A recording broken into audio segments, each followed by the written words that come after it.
আমাদের নতুন গল্পে আপনাদের স্বাগতম। নিত্যনতুন গল্প পেতে আমাদের সাথে থাকুন। রূপের ভাবি রূপকে খোঁচা মেরে মুখ ভেঙচি দিয়ে চলে গেল। ব্যাস, ছোটখাটো ঘূর্ণিঝড় বয়ে গেল রূপের উপর দিয়ে। সবার ভাবি এত ভালো আর মিশুক হয়। নন্দ ভাবি মিলেও তো অনেকে দুই বোনের মতো থাকে, কিন্তু রূপ ওর কপাল গুনে একটা ভাবি পেয়েছে। সারাটা দিন ওর পেছনেই লেগে থেকে খ্যাচ খ্যাচ করে। একটু কিছু হলেই রূপের আম্মুকে বলে দিয়ে রূপকে বকা খাওয়াই। আজকে যেহেতু রূপের ভুল হয়ে গেছে, তাই সে কারো কথায় কোনো প্রত্যুত্তর করল না। মাঝে মাঝে নিজের ভুলগুলো চুপ করে মেনে নিতে হয়। রূপ বকা খেয়ে ওর রুমে চলে গেল। বাইরে খুব বাতাস বিছে। জানালার পর্দাগুলো অনবরত উড়ছে। রূপ দ্রুত পায়ে হেঁটে জানালা আটকে পর্দা টেনে দিল। ততক্ষণে বাইরের বৃষ্টি পড়া শুরু হয়েছে। আর একটু দেরি করলে ওরা বৃষ্টির মধ্যে আটকে যেত, যার ফলাফল আরও কয়েক দফা বকা খেতে হতো। রূপ ওর বুকে হাত দিয়ে দীর্ঘশ্বাস ফেলে বলল, উফ, যাক বাবা, বাঁচলাম। বাবা, বৃষ্টির আগে ফিরতে পেরেছি। কথাটা বলে মিষ্টি হেসে রূপ ওয়াশরুমের দিকে পা বাড়াল। রাহিদ ওর রুমের জানালার সামনে দাঁড়িয়ে আছে। ওর আম্মু রাহিদের দিকে কফির মগ এগিয়ে দিল। রাহিদ পাশে তাকিয়ে ওর আম্মুর দিকে তাকিয়ে মুচকি হেসে কফির মগটা হাতে তুলে নিল। বাইরে অনবরত বৃষ্টি ঝরছে। রাস্তার লাইটের কারণে সেটা থাই গ্লাস দিয়ে স্পষ্ট দেখা যাচ্ছে। রাহিদের আম্মু ছেলের পাশে দাঁড়িয়ে রাহিদকে বলল, বাইরে তো খুব বৃষ্টি হচ্ছে, তা আমার রাজকুমার ডিনারে কি খাবে শুনি? তোমার যা ইচ্ছে হয় করো, আমার একটা হলেই হয়। আচ্ছা। রাহিদের আম্মু ছেলের কথা শুনে হেসে চলে গেলেন। রাহিদ জানালার পাশে দাঁড়িয়ে বৃষ্টি দেখতে মনোযোগী হল। বৃষ্টির বড় বড় ফোঁটা পিচ ঢালা রাস্তায় আছড়ে পড়ছে। বৃষ্টির পানি মাটিতে পড়ে একটা পোড়া পোড়া গন্ধ নাকে লাগছে। গাছের পাতাগুলো একটার সাথে আরেকটা বাড়ি খাচ্ছে। রাস্তা দিয়ে কয়েকটা প্রাইভেট কার দুরন্ত গতিতে ছুটে চলেছে। কেউ কেউ ফুটপাতের রাস্তা দিয়ে ভিজে ভিজে হেঁটে যাচ্ছে। রাহিদ থাই গ্লাসটা পুরোপুরি সরিয়ে দিল। বৃষ্টির ঝাপটার সাথে ঠান্ডা বাতাস ওর গায়ে মাখছে। ঠান্ডা বাতাস ওর শরীরে লাগতেই রাহিদ চোখ দুটো বন্ধ করে নিল। ও বৃষ্টি খুব ভালোবাসে। এখন ঠান্ডা বাতাসের ওর শরীর মন দুটোতেই যেন প্রশান্তি এনে দিচ্ছে। ধোয়া ওঠা কফির মগে আলতোভাবে চুমুক দিল। ওর মনটা এখন খুব ভালো আছে। রাহিদ ওর মুখে প্রশান্তির এক টুকরো হাসি ঝুলিয়ে বিড়বিড় করে বলল, তুমি আর অর্ধভেজা আমার ভালোবাসা। এই তো আছি বেশ। রূপ ফ্রেশ হয়ে মাথা ধরে বেডে বসে পড়ল। ওর মাথার ডান পাশটা বড্ড বেশি ব্যথা করছে। শরীরটা ভার ভার লাগছে। ডান চোখের পাতাটা যেন অবশ হয়ে আসছে। সে মাথা ধরে আস্তে করে উঠে বালিশটা সোজা করে শুয়ে পড়ল। চুলের কাটা খুলে দিতেই চুলগুলো আছড়ে পড়ল বালিশ জুড়ে। ওর চুলগুলো বেশি বড় না হলেও ওর কোমরের নিচে অবধি। রূপ হাত বাড়িয়ে পাশের ড্রয়ার থেকে মুভটা নিয়ে নিজেই নিজের কপালে লাগিয়ে নিল। তখনই মিঠি এসে রূপের হাত ধরে টানাটানি শুরু করল, দুজন মিলে বৃষ্টির পানিতে হাত ভেজানোর জন্য। মিঠির জোড়াজুড়িতেও রূপ উঠল না। তার সব শক্তি যেন কেউ শুষে নিয়েছে। রূপ উঠল না দেখে মিঠি রেগে রূপকে বকা দিয়ে চলে গেল। রূপের মাথার ডান পাশের ব্যথাটা ক্ষণে ক্ষণে বাড়ছে। ওর মাইগ্রেনের সমস্যা আছে। এজন্য রূপ আর ওর আম্মুকে কিছু বলল না। কিছু বললেই তো উনি বকাবকি শুরু করবে। এটা ওর মাইগ্রেনের ব্যথা ভেবে রূপ চুপ করে শুয়ে রইল। এদিকে বৃষ্টি থামার কোনো নামই নেই। অকারণেই অঝোর ধারায় বৃষ্টি ঝরে পড়ছে। চোখ বন্ধ করে রূপ ভাবছে, আচ্ছা, মাথার উপরের আকাশটার মনটা কি খুব খারাপ? আকাশের মন খারাপ হলেই তো চারদিকে মেঘ ঘনীভূত হয়ে আসে। তারপর শুরু হয় বৃষ্টি। অঝোর ধারায় বৃষ্টি ঝরে মাটির বুকের আছড়ে পড়ে। বৃষ্টি মাটির বুকে আছড়ে পড়লে কি আকাশের মনটা ভালো হয়? নাকি আকাশের মন খারাপ হলে বৃষ্টির মাধ্যমে কান্না করে? এত জটিল কেন এসব প্রশ্নের উত্তর? কেন এত রহস্য সবকিছুতে? রূপ এসব আর ভাবতে পারল না। ওর দুচোখে ঘুমে লেগে গেল। পরের দিন সকালে শ্রেয়ানদের বিল্ডিংয়ে আরেকটা আতঙ্ক ছড়িয়ে পড়ল। সবুজের মামা আসাদ সবুজের এমন মৃত্যুর রহস্য উন্মোচনের দায়িত্ব নিয়েছিল। উনি একজন গোয়েন্দা ছিলেন। উনি একা ছাদে গিয়েছিল খুনির ফেলে যাওয়া কোন ক্লু খুঁজতে। কালকে রাত একটা অবধিও উনি ঠিক ছিলেন, কিন্তু ভোর 4টার পর থেকে উনি মানসিক ভারসাম্য হারিয়ে পাগলে পরিণত হয়েছে। একা একা বিড়বিড় করে কিছু একটা আওড়াতেই থাকছে, কিন্তু উনি আসলে কি বলছে এটা কেউ বুঝতে পারছে না। উনি অদ্ভুত এক ভাষাতে বিড়বিড় করছে। উনার হাতে আছে একটা কলা, যেটা দিয়ে উনি শত শতবার একটা চিহ্নই পুরো ঘর জুড়ে লিখে যাচ্ছে। চিহ্নটা না আরবিতে আর না কোন দেশের ভাষার, অদ্ভুত একটা চিহ্ন। এই চিহ্নের মানেটা কি? আর এই চিহ্ন দ্বারা আসাদ কি বা বুঝাচ্ছে? তবে গভীর এক রহস্য তো আছেই এই চিহ্নের পেছনে। সহজতর কিছু, নাকি জটিল কোনো একটা রহস্যের গোলকধাঁধা? এটা নিয়েই বিল্ডিংয়ে উপস্থিত সবার মনে প্রশ্নের পাহাড় জমা হচ্ছে। পরের দিন সকালে পুরো কলোনিতে সবুজ আর ওর মামার ঘটনাটা ছড়িয়ে গেল। সবার মাঝে একটা আতঙ্ক বিরাজ করছে। রূপ আর শ্রেয়ানদের বিল্ডিং পাশাপাশি। কালকে রাতে রূপ তাড়াতাড়ি ঘুমিয়ে যাওয়ার কারণে সবুজের মৃত্যুর কথা জানে না। সবুজের মামার অবস্থা তেমন একটা ভালো না। সে পাগলের মতো একা একা বিড়বিড় করছে। কখনো শব্দ করে কাঁদছে, আবার কখন উচ্চ শব্দে হেসে লুটোপুটি খাচ্ছে। একদিকে সবুজের মৃত্যু আর অন্যদিকে ওর মামার এই করুণ অবস্থা। দুটো ঘটনা মিলে সবুজের পরিবারের বেহাল দশা। সবুজের আম্মু ছেলের এমন ভয়ঙ্কর লাশ দেখে সেন্স হারিয়ে ফেলেছিলেন। পুলিশ এসে সবুজের লাশটাকে নিয়ে গিয়েছিল পোস্টমর্টাম করার জন্য। এরপর কয়েক ঘণ্টা পর লাশটাকে সবুজের বাবা নিয়ে আসে। মুরব্বিরা সবুজের লাশকে গোসল করায়। তারপর ওদের আত্মীয় স্বজন বিল্ডিংয়ে অনেকে মিলে ওর দাফন কার্য সম্পূর্ণ করে। সবুজের এমন ভয়ঙ্কর মৃত্যুর কথা রূপের আম্মু রূপ আর মিঠিকে কিছু বলেনি। ওরা দুজনে খুব ভীতু। বড়াই যেখানে ভয়ে জটসট হয়ে গেছে, সেখানে ওরা তো বাচ্চা। রূপ সকালবেলা ঘুম থেকে উঠে ফ্রেশ হয়ে নিল। রাতে ওর ঘুমটা ভালো হয়েছে, এজন্য চোখ দুটো ফুলে আছে। চিরুনি নিয়ে চুল আঁচড়ে হালকা নাস্তা সেরে কলেজের জন্য রেডি হতে গেল।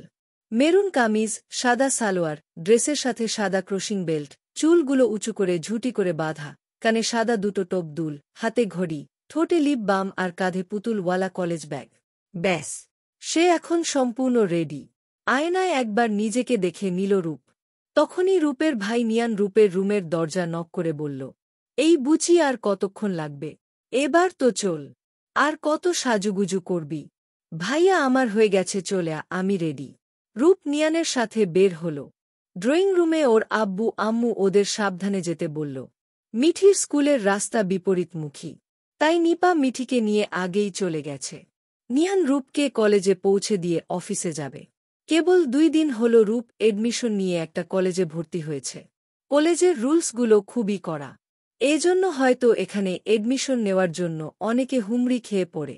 নিয়ান রূপকে বলল, আরও গল্প পড়তে আমাদের গ্রুপে জয়েন করুন। কলেজে পড়ো মানে এই না অনেক বড় হয়ে গেছ, পড়াশোনা ব্যতীত অন্য কোথাও যেন মন না যায়, তা না হলে রিকশাওয়ালা ধরে বিয়ে দিয়ে দিব। রূপ এই কথা শুনে নিয়ানের পিঠে কিল বসিয়ে দিল। নিয়ান তখন হাসতে থাকল। গল্প করতে 2 ভাইবোন কলেজে পৌঁছে গেল। নিয়ান রূপকে ওর ক্লাসে বসিয়ে দিয়ে ওর গন্তব্যে চলে গেল। রূপের আগে গার্লস স্কুলে পড়ত, এজন্য এত ছেলেদের সম্মুখীন হতে হয়নি তাকে। এখানে এসে সে অনেক কিছুই খেয়াল করেছে। তার মধ্যে হলো কয়েকটা ছেলের ছাঁচরামি, অতিরিক্ত পারফিউমের গন্ধ, ফোন নিয়ে অযথা ভাব নেওয়া, অতিরিক্ত স্টাইলিশভাবে কথা বলা, চুলের কথা না বা প্রকাশ করল। শুধু ছেলে না, তাদের থেকে কয়েকটা মেয়েও পিছিয়ে নেয়।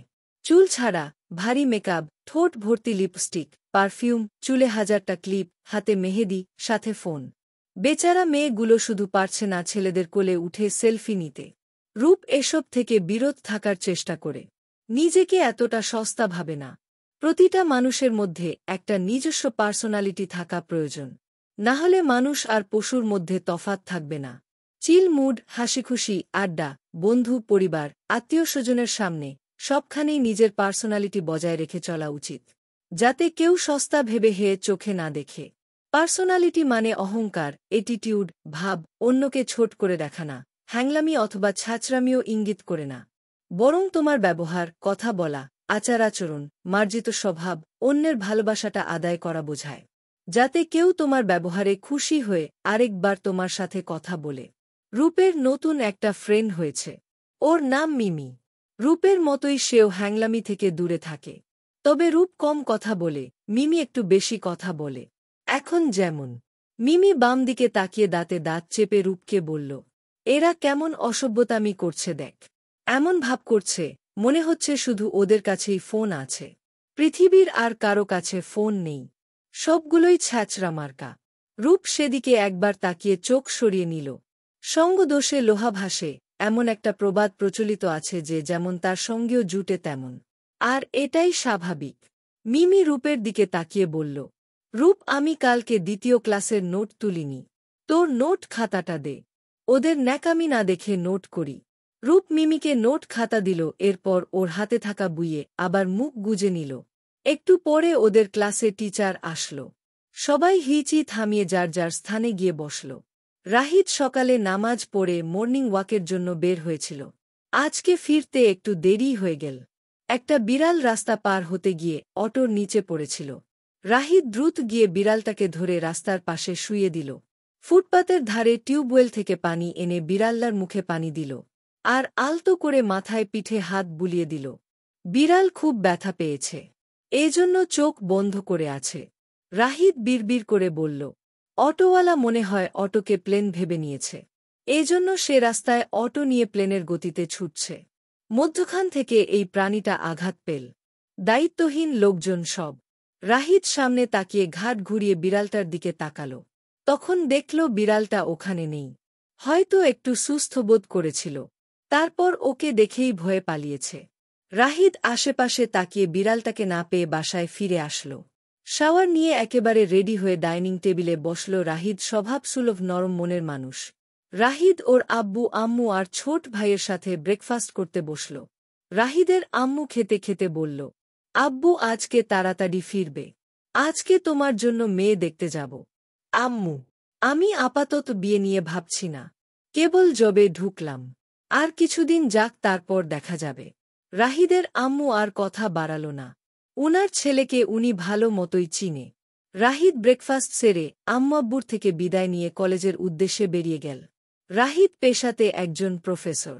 কয়েক মাস হচ্ছে সে একটা কলেজের প্রফেসর পদে নিয়োজিত হয়েছে। রূপ কলেজ থেকে ফিরে শাওয়ার নিল। সিলিং ফ্যানের পাওয়ার বাড়িয়ে বেডের উপর বসল। আজকে খুব গরম পড়েছে। রোদের তাপটাও ছিল বেশি। রিকশার জন্য অপেক্ষা করতে গিয়ে গালের মাংস মনে সিদ্ধ হয়ে গেছে। এখন শাওয়ার নিয়ে ওর ভালো লাগছে। তখনই মিঠি দৌড়ে এসে রূপের কোলে ঝাঁপিয়ে পড়ল। রূপ মিঠিকে কোলে নিয়ে বলল, এই দুষ্টু এভাবে কেউ ঝাঁপিয়ে পড়ে? আমি ব্যথা পেলাম তো। ওহো সলি সলি। মিঠির ফোকলা হাতের হাসি দেখে রূপও হেসে দিল।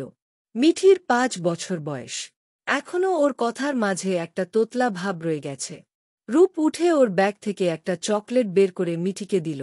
মিঠি খুশিতে গদগদ হয়ে রূপের গালে আদর দিয়ে বলল, আমার নক্ষী পিমনি, তোমাতে এত আদল। রূপ হেসে মিঠির গালেও আদর দিয়ে ভেজা টাওয়াল বেলকনিতে মেলে দিল। এরপর রূপ মিঠিকে নিয়ে খেতে গেল। নিয়ান লাঞ্চ টাইমে বাসায় চলে আসে। সবাই মিল দুপুর একসাথে খেতে বসে। নিপা সবুজের মৃত্যু ঘটনা বলতে গেলে নিয়ান কথা ঘুরিয়ে ফেলে। এতে নিপার আগে ফোঁস করতে থাকে। শ্রেয়ানদের বিল্ডিংয়ের সবাইকে পুলিশ আলাদা আলাদাভাবে জিজ্ঞাসাবাদ করেছে। কিন্তু সন্দেহজনক কিছু পায়নি। শ্রেয়ান সন্ধ্যার পর এসেছে এফএম রেডিও অফিসে।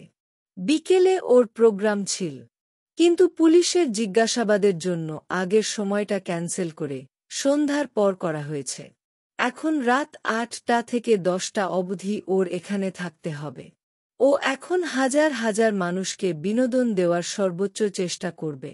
অনুষ্ঠানটা শুরু করার সাথে সাথে অনেকগুলো মেসেজ এসে জমা হল। বেশিরভাগ মেসেজ শ্রেয়ানের বিকেলের শোটা ক্যান্সেল করার ব্যাপারে। সবাই বেশ ক্ষেপে আছে। কারণ অনেকে আছে যারা শ্রেয়ানের অন্ধ ভক্ত। শ্রেয়ান মিষ্টি হেসে তাদের বলল, হ্যালো আপু এবং ভাইয়ারা। আমি শ্রেয়ান শাহরিয়ার আর আমার সাথে রাতুল রায়হান। আমরা আবারও চলে এলাম তোমাদের সাথে আড্ডা দিতে। তারপর বলো, তোমরা কেমন আছো? কোথায় আছো? কে কোথায় থেকে আমাদের সাথে যুক্ত হয়েছ? তার আগে বলি, আমি কিন্তু এখন বিন্যাস মুডে আছি। তোমরাও মেসেজ করে জানিয়ে দাও তোমরা কে কেমন মুডে আছো। তোমরা খারাপ মুডে থাকলেও মেসেজ করে জানিয়ে দাও। আমি শ্রেয়ান শাহরিয়ার আছি তোমাদের সঙ্গে এত আড্ডার মাধ্যমে তোমাদের মুড ঠিক করতে। শ্রেয়ান ওর মতো করে নির্দিষ্ট সময় অনুযায়ী ওর প্রোগ্রামটি চালিয়ে যেতে থাকল। আর যে কথাবন্ধু অথবা রেডিও জকি আধুনিক সময়ে একটি জনপ্রিয় ও আকর্ষণীয় একটা পেশা। একজন মানুষ তার সুমধুর কণ্ঠে মুগ্ধ করছে হাজার হাজার শ্রোতাদের। তাকে না দেখে না জেনেও মানুষ বন্ধুর মতো তাকে মেসেজ করছে, প্রকাশ করছে তার কাছে নিজের মনের ভাব, ভালোমন্দ, মনের হাজারো কথা তাদের শেয়ার করছে। এই পেশাতে যারা নিয়োজিত তাদের হতে হবে স্পষ্টভাষী। তাদের বচন ভঙ্গিতে থাকতে হবে আকর্ষণীয়তা। কারণ শুদ্ধ বাংলাতে কথা বলা একজন আর যে শ্রেষ্ঠ গুণ। সাথে থাকতে হবে শুদ্ধ উচ্চারণ, কথা বলার ভঙ্গি, কণ্ঠের স্বর, হাসি খুশি মনোভাব, যাতে আমজনতা একজন আর যের কণ্ঠ আর কথা বলার ভঙ্গি মিশুক ভাব দেখে তাদের কথা শুনতে আগ্রহী হয় এবং একজন সাধারণ মানুষ যেন খুব সহজে তাদের কাছে নিজের ভাব প্রকাশ করতে পারে। রাহিদের কলেজের এক ছাত্রী ওকে মারাত্মকভাবে বিরক্ত করছে। রাহিদকে বাজেভাবে চিঠি লিখা, কল করা, মেসেজ করা, হুটহাট করে ওর অফিসে চলে আসা, নোংরা ইঙ্গিত করা, কয়েকদিন ধরে এমনটা চলছে। রাহিদ এই ব্যাপারটাকে পাঁচ কান করে নিজের সম্মান খয়াতে চাচ্ছে না। এজন্য মেয়েটার সাথে সরাসরি কথা বলে মিটমাট করতে চেয়েছে। কিন্তু সে মেয়েটা অতিরিক্ত অসভ্য টাইপের। সে রাহিদের কোন কথায় শুনেনি। এক প্রকার বিরক্ত হয়েই রাহিদ মেয়েটার জোড়াজুড়িতে ক্যাফেতে দেখা করল। মেয়েটির নাম দীপা। সে দেখতে মন্দ না হলেও তার চরিত্রে ভালোর কোন ছিটে ফোঁটা নেই। রাহিদ দীপার দিকে না তাকিয়ে শান্ত সুরে বলল, দীপা, তুমি আমার ছোট বোনের মত। প্লিজ এসব বন্ধ করো। কলেজে এসব কথা পাঁচ কান হলে ব্যাপারটা খুব খারাপ হবে। বোন না, আমি আপনার বউ হতে চাই। রাহিদ সোনা, বলো কি করলে তুমি আমাকে মেনে নিবা? আমার শরীর পেলে কি তোমার মনটা আমাকে দিবা? মুখে লাগাম দাও। ভুলে যেও না আমি তোমার টিচার। রাহিদ রেগে উঠে দাঁড়াল। কোন মেয়ের মুখে যে এত নোংরা কথা আসতে পারে, এটা রাহিদের কাছে অজানা ছিল। দীপা ঠোঁট কামড়ে রাহিদের পায়ের উপর পা রাখল। রাহিদ বুঝে গেছে এই মেয়ে অত্যন্ত অসভ্য। এজন্য রাহিদ দীপাকে আর কিছু না বলে চলে গেল। দীপা শয়তানি হেসে বলল, পুরুষ মানুষকে কাবু করার জন্য কোন নারীর নগ্ন শরীরটাই যথেষ্ট সোনা, এটা যতই সাধু পুরুষই হোক। তুমিও রেডি থাকো রাহিদ ডার্লিং। কথাটা বলে দীপা হাসতে থাকল। এমন নোংরা খেলা এটা ওর জন্য প্রথমবার নয়। ভদ্র কোন পুরুষকে এভাবে প্যাচে ফেলাটা ওর কাছে মজার একটা খেলা। সে খুব মজা পায় কোন পুরুষকে বড় বেশি মানসিক চাপে ফেলতে। সে বেছে বেছে ভদ্র ছেলেদেরকেই টার্গেট করে থাকে। প্রথমে কেউ রাজি না হলেও পরে তাকে নোংরাভাবে ফাঁদে ফেলতে দীপা দুবার ভাবে না। সে টাকার জন্য এমনটা করে না। কেন করে তাও জানে না। তবে সে শুধু জানে ওর প্রচণ্ড ভালো লাগে মান সম্মান হারানোর ভয়ে ছেলেদের সুইসাইড করার খবরটা কান পেতে শুনতে। সে তখন অনাবিল আনন্দ পায়। প্রশান্তিতে ওর কলিজাটা ঠান্ডা হয়ে যায়।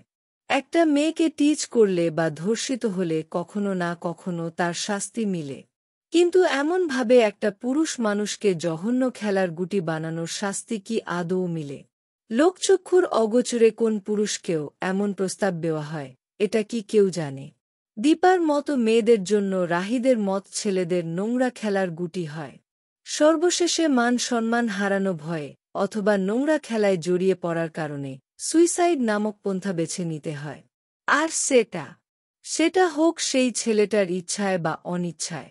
এমন জঘন্য ঘটনাগুলো অহরহ ঘটলেও সেটা অপ্রকাশিত থেকে যায়। মাম্মা, মেয়েটার বুকের ঝাঁকুনি। আমার বুকে তো কাঁপুনি তুলে দিল রে। সন্ধ্যার পর দুইটা মেয়ে ফিরছিল। ওরা দুই বান্ধবী হয়তো নিজেদের মধ্যে কি একটা কথাটা বলে দুজনে হেসে উঠল। তারপর একজন আরেকজনকে দৌড়ানি দিল। বান্ধবীর মারের ভয়ে পাশের মেয়েটা দৌড়ে সামনের দিকে এগিয়ে গেল। তখনই পাশের চায়ের দোকানের থাকা একটা ছেলে ক্যারাম বোর্ড থেকে হাত উঠিয়ে এই জঘন্য মন্তব্যটি করল।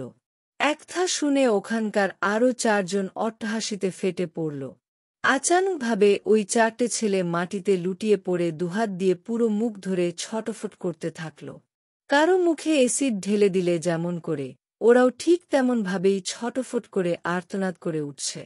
ওদের আর্তচিৎকারে চারপাশে মানুষ জড়ো হয়ে গেল। কি হল? কেন হল? কে ওদের এই অবস্থা করল? আর কেনই বা হল? এটাও সবাই মাঝে একটা আতঙ্ক হয়ে সবার মাঝে ছড়িয়ে গেল। সকাল থেকেই ভ্যাপসা গরম লাগছে। তার উপরে রান্নাঘরে চুলার পাশে রান্না করতে হচ্ছে। রূপের আম্মুর মেজাজটা খুব বিগড়ে আছে। নিয়ান কালকে রাতে দেশের বাইরে গেল 6 মাসের জন্য। এজন্য নিপাও মিঠিকে নিয়ে বাবার বাসায় চলে গেছে। বাসায় স্বামী তো নাই। শুধু শুধু হাড় ক্ষয় করে শাশুড়ি নন্দের সেবা করতে সে নারাজ। যার জন্য এই বাসায় থাকা, সে তো আপাতত নাই। তাহলে এখানে শুধু শুধু থেকে কি করবে? নিপা বাসায় থাকলেও সে কোন কাজ করে না। কারণ কাজ করলে ওর হাতের গ্লো কমে সৌন্দর্য নষ্ট হয়ে যাবে। সে কাজ দেখলেই সব সময় এক প্রকার পালিয়ে বেড়ায়। তাকে নিদারুণভাবে কামচোরা উপাধিও দেওয়া যায়। নিপা যাওয়ার পর রূপ ওর আম্মুকে টুকটাক সাহায্য করেছিল। এজন্য উনি দ্রুত রান্নাটা করতে পারছে। আজকে কাজের বুয়াটাও আসেনি। তাই হিমশিম খেতে হচ্ছে ওনাকে। রূপের আম্মু হাতে থাকা খুন্তিটা পাশে রেখে শাড়ির আঁচলে ঘাম মুছে বিড়বিড় করে বলল, ছেলের বিয়ে দিয়ে বউ এনেছিলাম নাকি ঘর সাজানোর জন্য মানুষরূপী শোপিচ এনেছিলাম কে জানে। কামচোর মেয়ে একটা। রূপের আম্মু রান্না সেরে নিল। রূপের আব্বুকে পাঠালেন রূপকে ডাকতে। উনি এসে দেখে রূপ ঘুমাচ্ছে। মেয়েকে উনি বড্ড বেশি ভালোবাসে। রূপ বাবার অন্তঃপ্রাণ। রূপোক্তা রাজ্যের রানীগুলো অপরূপ সৌন্দর্যের অধিকারী হয়, তেমনি রূপও। উনার বড্ড ভয় হয় মেয়েকে নিয়ে। এখন দিনকাল খুব খারাপ। কখন না জানি কি হয়। এসব নিয়ে ভাবলেই বুকটা কেঁপে ওঠে। মাঝে মাঝে অজানা এক ভয় এসে উনাকে আঁকড়ে ধরে। কারণ উনার এই পুতুল কন্যাটা নজর লাগার মতো সুন্দর। আমাদের নজর তো আগে সুন্দর কিছুতেই আটকে যায়। আমরা সুন্দরের পূজারী। যেমন কুৎসিত কিছু আমরা পায়ে পিষে ফেলি, তেমনি সুন্দর কিছু দেখলেও সেটা দুমড়েমুচড়ে নষ্ট না করা অবধি শান্তি পাই না। সে কোনো ফুল হোক অথবা কোনো মেয়ে। এটা অপ্রিয় হলেও সত্য। রূপের আব্বু রূপের মাথায় হাত বুলাতে বুলাতে বলল, আম্মাজান উঠবেন না? ওহ রুহানিয়া মা, এবার উঠে পড়ে আম্মাজান। হুম আব্বু, এখন উঠে শাওয়ার নাও মা। দুপুর লাঞ্চ করে এরপর না হয় আবার ঘুমিও। আচ্ছা আব্বু। এখন দুপুর 12:30 বাজে। আজ শুক্রবার বলে রূপ কলেজে যায়নি। নিপা আর মিঠিকে বিদায় দিয়ে আম্মুকে সাহায্য করে এসে পড়তে বসেছিল।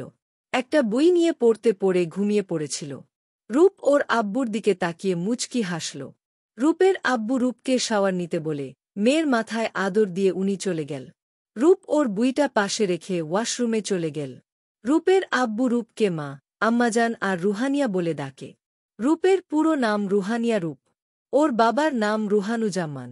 ওর বাবার নাম থেকে রুহা আর নিয়ানের নামের 2 শব্দ নিয়ে রূপের পুরো নাম রুহানিয়া রূপ। সে বাবা আর ভাইয়ের কলিজার টুকরো। এজন্য ওদের নাম মিলিয়েই রূপের নামকরণ করা হয়েছে। আর রূপ নামটা রাখা হয়েছে ও অপরূপ সৌন্দর্যের অধিকারী এজন্য। শ্রেয়ানের আম্মু এই নিয়ে 7 বার শ্রেয়ানকে ডেকে গেল। কিন্তু শ্রেয়ানের কোনো খবর নেই। সে বেঘোরে ঘুমাচ্ছে। শ্রেয়ানের আম্মু রেগে গিয়ে শ্রেয়ানে গায়ে পানি ঢেলে দিল। শ্রেয়ান ধরফরিয়ে উঠে বসল। শ্রেয়ানের আম্মু অগ্নি দৃষ্টিতে তাকিয়ে আছে। শ্রেয়ান কোন চোখে ওর মায়ের দিকে তাকিয়ে বলল, আম্মু কত সুন্দর একটা স্বপ্ন দেখছিলাম। আমার এত সুন্দর একটা স্বপ্নে পানি ঢেলে দিলে। শ্রেয়ানের কথা শুনে ওর আম্মু আরও রেগে গেল। উনি বাত কটমট করে বলল, কতক্ষণ থেকে তোর ফোনটা বেজে যাচ্ছে? কানে কি তুলে দিয়ে রেখেছিস? আর ঘুমালে তোর হুঁশ কি যায়? আজ বিয়ে দিল তো কাল বাচ্চার বাবা হবি। আর এখনও তুই আমাকে জ্বালিয়ে মারিস। পরের মেয়ে আনলে কি তাকেও এভাবে জ্বালাবি? শ্রেয়ান আর কথা বাড়াল না। আড়মোড়া ভেঙে ওয়াশরুমের দিকে পা বাড়াল। এখন ওর আম্মুর সামনে থেকে কেটে পড়াই হবে বুদ্ধিমানের কাজ। না হলে ঘুরে ফিরে বিয়ে, বাচ্চাতে ওর আম্মু বার ফিরে আসবে। ছেলের এমন কাজে উনি রাগে গজগজ করতে করতে রুম ত্যাগ করল। একজন নিউরোসার্জন ডাক্তারের চেম্বারের রূপ আর ওর আব্বু অপেক্ষা করছে। ওরা বসে আছে চেম্বারের সামনে রাখা বেঞ্চের মতো চেয়ারগুলোতে। এই ডক্টরের কাছে চিকিৎসা পেতে হলে কখনো কখনো 3-4 মাসও লেগে যায় সিরিয়াল পেতে। উনি কখনো অযথা সময় ব্যয় করেন না। তবুও উনার পেশেন্টের সংখ্যা সর্বক্ষণ এমনই থাকে। উনি 3 মাস হল দেশে ফিরেছে। 2.5 মাস ঢাকাতে ছিল। এরপর খুলনাতে পোস্টিং হয়ে এসেছে। রূপ ডক্টরের নেমপ্লেটে একবার চোখ বুলিয়ে নিল। সেখানে বড় বড় করে লিখা, ডা আদ্রিয়ান এহসান, এফসিপিএস, নিউরোসার্জন। একটা ছেলে সিরিয়াল অনুযায়ী নলিতা নামের একটা মেয়ের নাম ডেকে ওঠে। নলিতা রায় ওনার রিপোর্ট নিয়ে ডক্টরের চেম্বারে প্রবেশ করল। নলিতা একবার চারপাশে চোখ বুলিয়ে নিল। সুদর্শন একজন যুবক চেয়ারে বসে আছে। উনি নিউরোসার্জন আদ্রিয়ান এহসান। নলিতাকে দেখে আদ্রিয়ান উনাকে বসতে বলল। নলিতা ডক্টরের মুখ দেখে যেন রোগের কথা ভুলে গেছে। বিবাহিত একজন মহিলা হয়েও উনি বেহায়ার মতো তাকিয়ে আছে। আদ্রিয়ান উনার এগিয়ে দেওয়া রিপোর্টে চোখ বুলিয়ে নিল। রিপোর্ট দেখে আদ্রিয়ান মৃদুভাবে বলল, আপনি কি পেশেন্ট? না, আমার ছোট বোন। আমি আমার বোনের জন্যই এসেছি। ওহ। রিপোর্ট অনুযায়ী পেশেন্টের মস্তিষ্কে রক্তক্ষরণ হয়েছে। আর রক্তক্ষরণের জন্য স্নায়বিক প্রবাহ সচল থাকতে পারছে না। এজন্য উনার অনেক সমস্যা দেখা দেওয়ার কথা। জি। নিউরোলজিস্ট সাইদুর রহমান স্যারের কাছে আমার বোনের কাছে ট্রিটমেন্ট করিয়েছি, উনি আমাকে আপনার কাছে পাঠালো। এখন বোনের সুস্থতার জন্য আমাদের করণীয় কি? উনার সার্জারি করতে হবে। এছাড়া কোনো উপায় নেই। নলিতা কেঁদে দিল। আদ্রিয়ান মৃদু স্বরে একজন ডক্টর হিসেবে যতটুকু বোঝানো সম্ভব সে নলিতাকে বোঝাল। আর সার্জারি করবে কিনা এটা নিয়ে দ্রুত সিদ্ধান্ত নিতে বলল। নাহলে পেশেন্টের প্রাণ সংশয় দেখা দিতে পারে। নলিতা আদ্রিয়ানের দিকে তাকিয়ে বলল, স্যার, আপনার কাছে সার্জারিটা করাতে চাচ্ছিলাম। যদি আপনি ডেটটা বলে দিতেন। নলিতা বুদ্ধি করেই আদ্রিয়ানকে সার্জারি করতে বলল। কারণ ডক্টর আদ্রিয়ানের সিরিয়াল পাওয়া চারটেখানি কথা না। একবার হাত ফসকে গেলে আদ্রিয়ানের সিরিয়াল পাওয়া অনেক কষ্টসাধ্য হয়ে দাঁড়াবে। আদ্রিয়ান মৃদু স্বরে বলল, আমার পূর্বের পেশেন্টের সার্জারির ডেট অলরেডি ফিক্সড হয়ে আছে। এজন্য এখন আপনাকে সঠিক ডেটটা জানাতে পারছি না। তবে আমার সহকারী আপনাকে অবিলম্বে ডেটটা জানিয়ে দিবে। নলিতা চোখের পানি মুছে আদ্রিয়ানের কেবিন থেকে বের হয়ে এল। এরপর সে আদ্রিয়ানের সহকারীর সাথে কথা বলল। উনি জানালো আগামী 4 সপ্তাহ অর্থাৎ 1 মাস সার্জারির ডেট ফিক্সড করা সম্ভব হচ্ছে না। অলরেডি অনেকগুলো পেশেন্টের সার্জারির ডেট ফিক্সড হয়ে আছে। নলিতা আর কোন উপায় না পেয়ে সার্জারির সিরিয়াল দিয়ে রাখল। সিরিয়াল অনুযায়ী পরের মাসের প্রথম দিনটা ফিক্সড করা হল। নলিতার পর রূপের আব্বু আর রূপ আদ্রিয়ানের চেম্বারে প্রবেশ করল। রূপের আব্বু আদ্রিয়ানের দিকে উনার রিপোর্ট এগিয়ে দিল। রূপ আশেপাশে চোখ বুলাচ্ছে। রূপের আব্বুর মেরুদণ্ড অপারেশন করা হয়েছিল। কিছুদিন ধরে সমস্যা দেখা দিচ্ছিল, তাই এখানে এসেছে। আদ্রিয়ান রূপের আব্বু আরও কিছু জিজ্ঞাসা করে মেডিসিন লিখে দিল। আদ্রিয়ানের পেন ধরার স্টাইলটা রূপের খুব পছন্দ হয়েছে। বৃদ্ধাঙ্গুল আর শাহাদাত আঙ্গুল দিয়ে লিখছে। ডক্টরদের লিখা এত সুন্দর হয়, এটা নিয়ে রূপ হতবাক। কারণ সে আজ অবধি যতগুলো ডক্টরের শরণাপন্ন হয়েছে উনাদের লিখা ছোটবেলার গ্রামীণ দৃশ্যের নদীর ঢেউয়ের মত। রূপের একটা বদ অভ্যাস আছে, কারো কোন গুণ ওর ভালো লাগলো তার থেকে পারমিশন নিয়ে সেই গুণটা নিজের মাঝে রপ্ত করা। এজন্য সে আজও তাই বলল, স্যার, আপনার পেন ধরা স্টাইলটা আমার খুব পছন্দ হয়েছে। আপনি পারমিশন দিলে আপনার এই গুণটা আমি নিজেও চেষ্টা করে দেখতে চাই। আদ্রিয়ান রূপের দিকে একবার তাকিয়ে মুচকি হেসে বলল, অবশ্যই, কেন নয়। রূপ খুশি হয়ে আদ্রিয়ানকে ধন্যবাদ দিল। আদ্রিয়ান রূপের আব্বুকে মেডিসিনগুলো খেয়ে দেখতে বলল। যদিও আর সমস্যা হওয়ার কথা না। যদি সমস্যা হয় তো আর একবার উনাকে আসতে বলল। রূপ আর ওর আব্বু বের হয়ে এল। আদ্রিয়ান বাকি পেশেন্ট দেখতে ব্যস্ত হয়ে গেল। ডক্টর মানুষ, তার দম ফেলারও সময় নেই। উনার কাছে সময়ের মূল্য অনেক। এসব পেশেন্ট দেখে রাত 8টায় আবার ওটিতে ঢুকতে হবে। মেডিসিনগুলো নিয়ে ওরা বাসায় ফিরে এল। হালকা নাস্তা করে রূপ ওর আব্বুআম্মুর সাথে আবার বের হল। ওরা এখন ওর খালামনির বাসায় যাবে। উনারা গেট থেকে বের হতেই শ্রেয়ানের সাথে দেখা হল। শ্রেয়ান উনাদের সালাম দিয়ে কুশলাদি জানতে চাইল। রূপের আব্বুআম্মু শ্রেয়ানের খোঁজ খবর নিল, পাশাপাশি বিল্ডিংয়ে থাকে, সেই হিসেবে চেনাজানা আছে আর কি। শ্রেয়ান রূপের দিকে একবার তাকাল। এরপর উনাদের থেকে বিদায় নিয়ে চলে গেল। যথাসময়ে রূপরা ওর খালামনির বাসায় পৌঁছে গেল। রূপের আম্মু আব্বু ওর খালামনির সাথে কথা বলল। রূপ ওর খালাকে সালাম দিল। তখনই কেউ সিঁড়ি দিয়ে নেমে এসে ওনাদের বলল, আসসালামু আলাইকুম। আরে রাহিদ, কেমন আছো আব্বু? আলহামদুলিল্লাহ ভালো আছি। আপনারা কেমন আছেন? আমরাও ভালো আছি। রূপ, কি খবর তোমার? জি ভাইয়া ভালো। রাহিদ রূপদের সাথে কথা বলে বের হয়ে গেল। ওর জরুরি কাজ পড়ে গেছে। তবে যাওয়ার আগে রাহিদের রূপের সাথে চোখাচোখি হয়ে গেল। রূপ চোখ সরিয়ে রাহিদের ভাই রাহাতের সাথে কথা বলাতে মগ্ন হয়ে গেল। রূপ কেন জানি রাহিদের চোখের দিকে তাকাতে পারে না। ওর চোখে চাহনি কেমন জানি লাগে রূপের কাছে। চোখ নাকি মনের কথা প্রকাশের আরেকটা মাধ্যম? তাহলে কি রাহিদ রূপকে কিছু বোঝাতে চায়? নাকি এটা রূপের ভুল ধারণা? রাহিদের রূপকে কি বা বলার আছে? আগে তো খালাতো ভাইবোন হিসেবে ওদের অনেক গল্প, আড্ডা, খুনসুটি হতো। এখন দিন দিন কেন জানি সম্পর্কটাতে দূরত্ব বেড়ে গেছে। নাকি বড় হওয়ার সাথে সাথে সম্পর্কগুলোর ভিত আপনা আপনিই নড়ে যায়? আর এমন হওয়াটা স্বাভাবিক নাকি অস্বাভাবিক? এই প্রশ্নের উত্তর রূপের জানা নেই।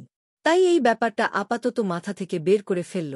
ওইদিকে সবুজের মামা আশাদের আঁকানো চিহ্নটা দিয়ে গোয়েন্দারা সমাধান খুঁজছে। অদ্ভুত এক চিহ্ন যেটার কোনো মানেই খুঁজে বের করা যাচ্ছে না। আসলেই কি এই চিহ্নের কোনো মানে আছে? নাকি পাগলের পাগলামি বলে গণ্য করা উচিত হবে? এটা নিয়েই সবাই চিন্তিত। সবুজের চাচা পুলিশের বড় অফিসার পদে নিযুক্ত আছেন, এজন্য উনি সবুজের খুনিকে ধরার জন্য পুলিশ কর্মকর্তাদের উপর চাপ সৃষ্টি করছেন। কে সেই খুনি? কার এত বড় সাহস উনি দেখতে চান?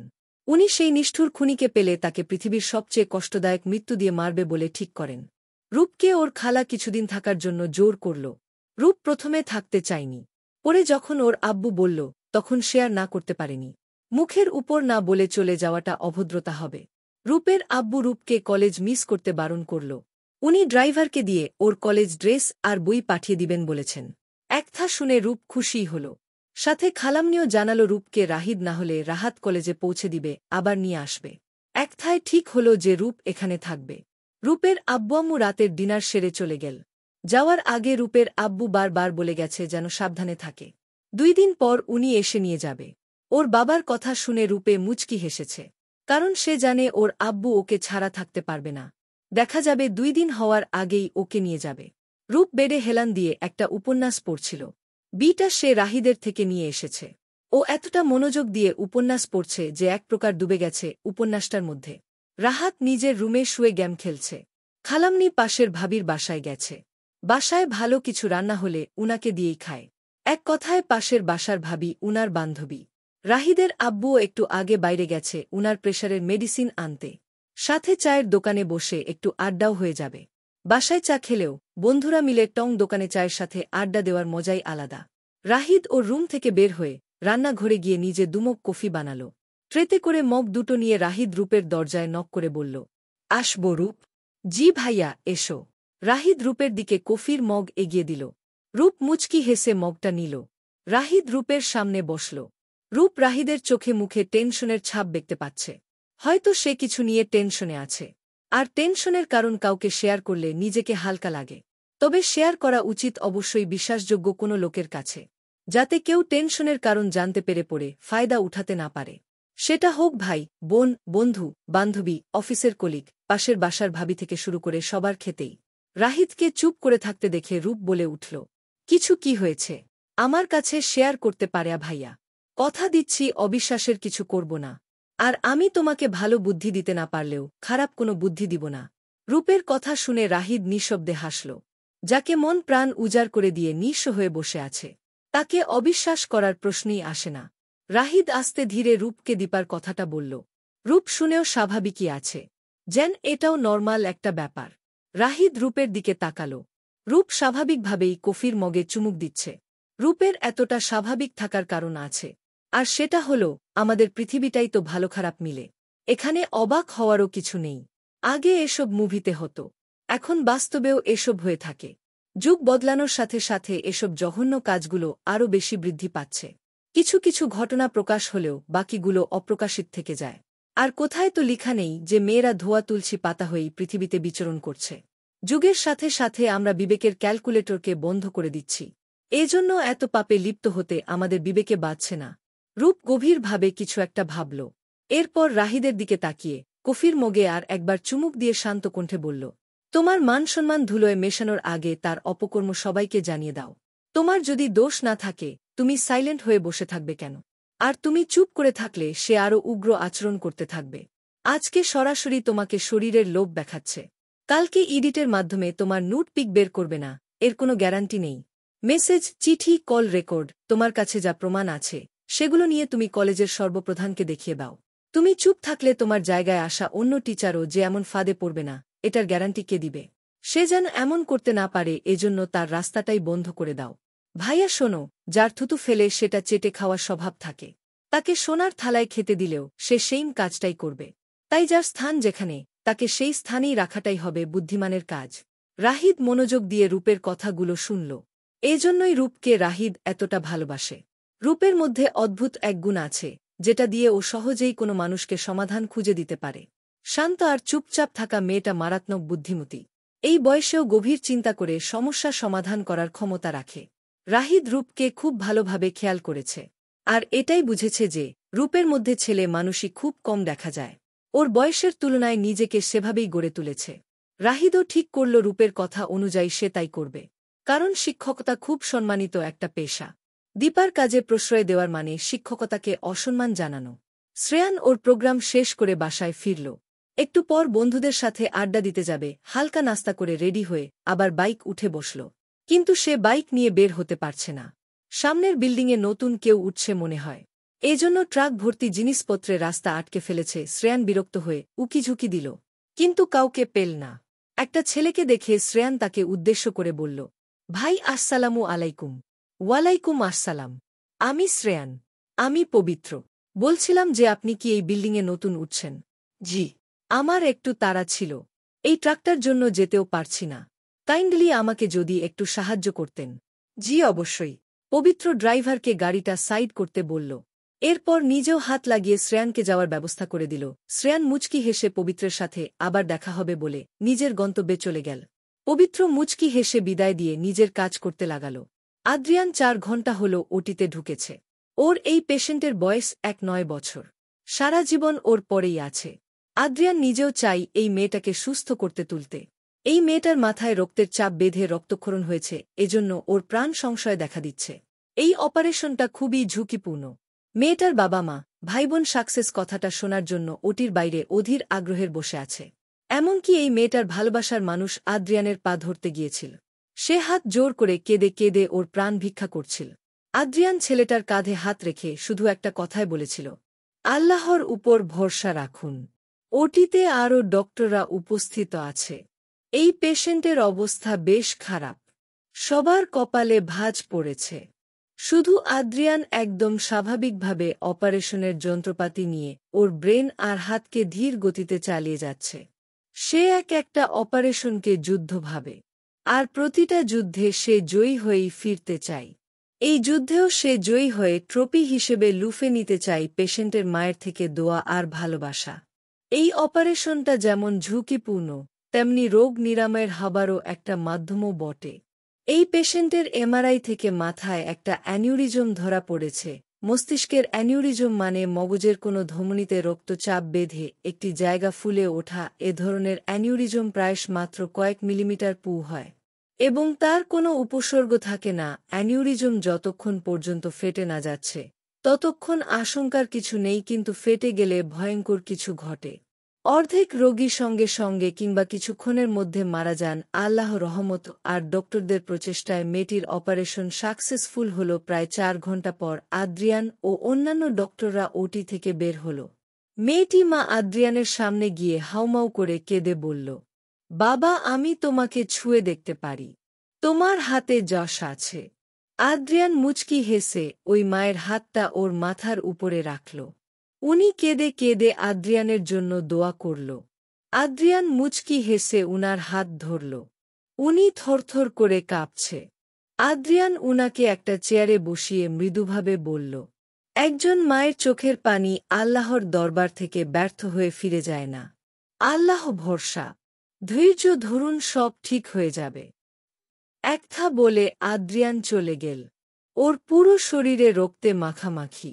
টানা 4 ঘণ্টা পর ওটি থেকে বের হওয়া পর সাকসেস কথা শুনে পেশেন্টের বাড়ির লোকদের হাসিমুখ দেখলে সব কষ্টি যেন ওর কাছে ফিকে হয়ে যায়। আদ্রিয়ান ওর কেবিনে গিয়ে একেবারে হট শাওয়ার গিয়ে অজু করে নিল। এরপর সে এশার নামাজে দাঁড়িয়ে গেল। আল্লাহর রহমতের জন্য সে এই ঝুঁকিপূর্ণ কাজটা সফল করতে পারল। এজন্য অবশ্যই তার আল্লাহর শুকরিয়া জানানো উচিত। আর প্রতিটা অপারেশন পর আদ্রিয়ান আল্লাহর শুকরিয়া আর পেশেন্টের সুস্থতার জন্য 2 রাকাত নফল নামাজ পড়ে নেয়। আর এটা করে আসছে সে সেদিন প্রথম অপারেশন করে সফল হয়েছিল সেদিন থেকে। পরের দিন, কালকে রাতে রূপের খালাখালু, রাহাত, রাহিদ আর রূপ মিলে রাত 3টা অবধি গল্প করেছে। শেষ রাতের দিকে সবাই ঘুমাতে গেছে। আর যাওয়ার আগে রাহিদের আব্বু মেইন গেইটে বড় তালা ঝুলিয়ে গেছে। বড় বাড়ি, দিনকাল ভালো না। চোর ডাকাতের তো বিবেক বুদ্ধি নাই। যখন তখন হানা দিতে পারে। এজন্য মেইন গেইটে দারোয়ান থাকা সত্ত্বেও উনি তালা দেয়। রাতে কারো ঘুম হয়নি। এজন্য সবাই 8টার দিকে ঘুম থেকে উঠল। এদিকে সংবাদপত্রের প্রথম পেজে একটা মেয়ের ক্ষতবিক্ষত লাশের খবর বড় করে হেডলাইন করা হয়েছে। মেয়েটাকে ভয়ঙ্করভাবে মারা হয়েছে। এতটা ভয়ঙ্কর দৃশ্য যে হুট করে এই ছবিটা কারো চোখে পড়লে যে কেউ ভয়ে আঁতকে উঠবে। এর সাথে টেলিভিশন, সংবাদপত্র, ফেসবুক থেকে শুরু করে সব জায়গায় নিখোঁজ সংবাদ ছড়িয়ে পড়ছে। 8টা জেলা থেকে 8 জন যুবক উধাও। আর সেই সব যুবকের বয়স 20-24 এর মধ্যে। একদিকে সবুজের মৃত্যু, তারপরে এই মেয়ের মৃত্যুর সংবাদ। তার উপরে মরার উপর ফারার ঘা হয়ে 8 জন যুবক উধাও। এসব নিয়ে প্রশাসনের লোকরা হিমশিম খাচ্ছে। খুনিকে ধরতে গিয়ে তাদের কাল ঘাম ছুটে যাচ্ছে। তারাও দৌড়ের উপর আছে। রাস্তায় মানববন্ধন করা শুরু হয়ে গেছে। কয়েকজন পুলিশ তো বিশ্রী ভাষায় সে খুনিকে গালাগালো করেছে।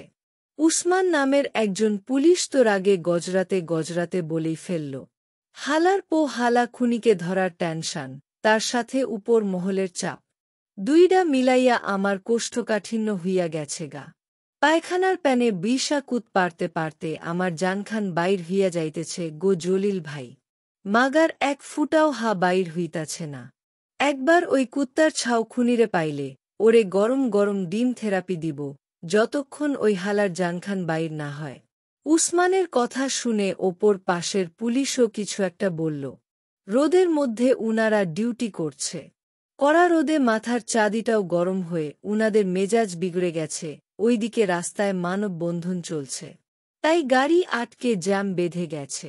এজন্য এই পুলিশগুলো ওইদিকেই গেল। এই বিল্ডিংয়ের কারো ফোন কলে পুলিশ মেয়েটার বাসায় আসে। মেয়েটার রুম থেকেই পুলিশ মেয়েটার বিধ্বস্ত লাশ উদ্ধার করেছে। আর রুম খুঁজে পেয়েছে 10টা কোনর প্যাকেট, 76 পিস ইয়াবা। এর সাথে 7টা ইনটেক করা সিরিঞ্জ আর 8টা প্যাথোডিন। পুলিশ মেয়েটার হ্যান্ডব্যাগ চেক করে একটা আইডি কার্ডও পেয়েছে। আর সেখান থেকেই জানা যায় মেয়েটার নাম দীপা শাখাওয়াত। রাহিদ যে কলেজের প্রফেসর, মেয়েটা সেই কলেজেই পড়ে। এক রাতের মধ্যে দীপা খুন, অন্যদিকে 8টা যুবক উধাও। কে আছে এর পেছনে? সে কেনই বা এমনটা করছে? আর তার আসল উদ্দেশ্যটাই বা কী? রাহিদ দীপার মৃত্যুর কথা শুনে ওর মাথায় যেন আকাশ ভেঙে পড়েছে। রূপের কথা মতো সব প্রমাণ সে রেডিও করেছে। আর সেগুলো জমা দেওয়ার আগেই দীপাকে কেউ নিষ্ঠুরভাবে খুন করল। যে খুনটা করল, সে কি রাহিদের মত অকারণে ফেঁসেছিল, নাকি দীপার কোন অজানা শত্রু? আচ্ছা, এত জটিল লাগছে কেন ব্যাপারগুলো? ওইদিকে 8 জন যুবকের প্রতিদিন একটা একটা করে লাশ পাওয়া যাচ্ছে। পরপর 7টা লাশ উদ্ধার করা হয়েছে। তবে আশ্চর্যজনকভাবে ছেলেগুলোর শরীর বিন্দুমাত্র রক্ত থাকে না। ধারালো ছুরিকাঘাত করে তাদের শরীর থেকে রক্ত বের করা নেওয়া হয়। চোখ আর কিডনিও থাকে না। তাহলে কি কেউ কিডনি, চোখ নেওয়ার জন্যই খুন করছে? নাকি এমন ভয়াবহ খুনের পেছনেও জটিল কোন রহস্য লুকিয়ে আছে? আর এই ব্যাপারগুলো সোশ্যাল মিডিয়াগুলোতে খুন আর রহস্য নিয়ে তর্ক, যুক্তি, হাজারো কথা ছড়িয়ে যাচ্ছে। কেউ বা মিথ্যা কিছু এড করেও নতুন খবরের আমদানি করছে। এমন মৃত্যু নিয়ে সবাই খুব আতঙ্কে আছে। কখন কার সাথে কি ঘটেছে তা তো বলা যাচ্ছে না। প্রথমে দোষীদের মারা হচ্ছিল, কিন্তু এই 7 জন যুবক তো কিছু করেনি। তাহলে কে মারল তাদের? কেন মারছে? এদের মেরে তারই বা কী লাভ? ভয় আর আতঙ্কের মাঝে কেটে গেল আরও 2 সপ্তাহ। দীপা মৃত্যু নিয়ে রাহিদ সহ কলেজের অনেকের সাথেই পুলিশ আলাদাভাবে কথা বলেছে। কিন্তু কেউ খুনির কোন ক্লু খুঁজে পায়নি। রূপ রাহিদের বাসায় 2 দিন থেকে ওর বাসায় চলে গেছে। রাহিদ এবারও বলতে পারেনি। ওর মনে রূপের প্রতি সুপ্ত ভালোবাসার কথাটা। খুন আর রহস্য নিয়ে যত সময় যাচ্ছে, এই ব্যাপারগুলো আরও জটিল আকার ধারণ করছে। সবুজের মামার অবস্থা খুব একটা ভালো নয়। 2টা মেয়েকে নোংরা কথা বলার জন্য বখাটে ওই 4টা ছেলে অন্ধ হয়ে গেছে। ওদের এসিড না মারলেও এমন কিছু ওদের মুখে পড়েছিল যে ওরা অন্ধ হয়ে গেছে। তাদের অবস্থাও আরও করুণ। ওদের পুরো মুখের মাংস পুচে খসে খসে পড়ছে। চোখে তারা কিছুই দেখতে পাচ্ছে না, সাথে সারাটাক্ষণ মুখে জ্বালা পোড়া করে পুরো শরীর জ্বলে যায়। পানির জন্য আকুতি মিনতি করে, কিন্তু চোখে দেখতে পায় না। এজন্য পানি নিয়েও খেতে পারে না। কেউ খাইয়ে দিলে তারপর তারা খায়। মারাত্মক কষ্ট নিয়ে ওদের দিন কাটছে। এদের মৃত্যুও মনে হয় অতি শীঘ্রই ওদেরকে আপন করে নিবে। কারণ দিন দিন ওদের বেঁচে থাকার লড়াইটা ওদের জন্যই মারাত্মক কষ্টসাধ্য হয়ে যাচ্ছে। ব্যথা, জ্বালা, যন্ত্রণা এসবে ওরাই চাচ্ছে এখন ওদের মৃত্যু হোক। আরও গল্প পড়তে আমাদের গ্রুপে জয়েন করুন। পবিত্র গেট দিয়ে বের হচ্ছে। ওই মেয়েটাকে চিনো? হুম। কেন? ওই মেয়েটা সব খবর আমার চাই। দাদু বুড়ো বয়সে এসব কি ঠিক? আজকেই ওর খবর চাই। আর তুমি কখন ফিরবে? জানোই তো আমার ফেরার ঠিক নেই। প্রতিদিনের মতো সময় হলেই ফিরব। ওকে। পবিত্রের বাদু রূপ দেখে রূপের সব তথ্য জানতে চাইল। কেন চাইল সেটা উনিই জানেন। তবে কোন কারণ ছাড়া ওর দাদু এই কথা বলার মানুষ না। হয়তো নাতির জন্য পছন্দ হয়েছে। পবিত্র ওর দাদুকে না ঘেঁটে ওর রুমে চলে গেল। পবিত্রের কাছে অন্য কারো ব্যাপারে হুট করে বাম হাত ঢুকানোটা ওর কাছে বিরক্তিকর লাগে। সে সব সময় নিজের মর্জিমত কাজ করতে পছন্দ করে। তবে কেউ ভালো কাজের সাপোর্ট চাইলে সে অবশ্যই তার পাশে থাকে। আজকেই ওরা এই ফ্ল্যাটে উঠেছে। কারো সাথে তেমন কথা হয়নি। পাশের ফ্ল্যাটের 2 জন এসে নিজেরাই কথা বলে গেছে। এই ফ্ল্যাটে দিদা, দিদু আর পবিত্রী থাকবে। শ্রেয়ান কাল রাতে বাইক নিয়ে আসছিল, তখন হঠাৎ পেছন থেকে কিছু ওকে ধাক্কা দেয়। চলন্ত বাইকে ধাক্কা দেওয়ার ফলে শ্রেয়ান ছিটকে দূরে গিয়ে পড়ে। কে ধাক্কা দিল সে জানে না।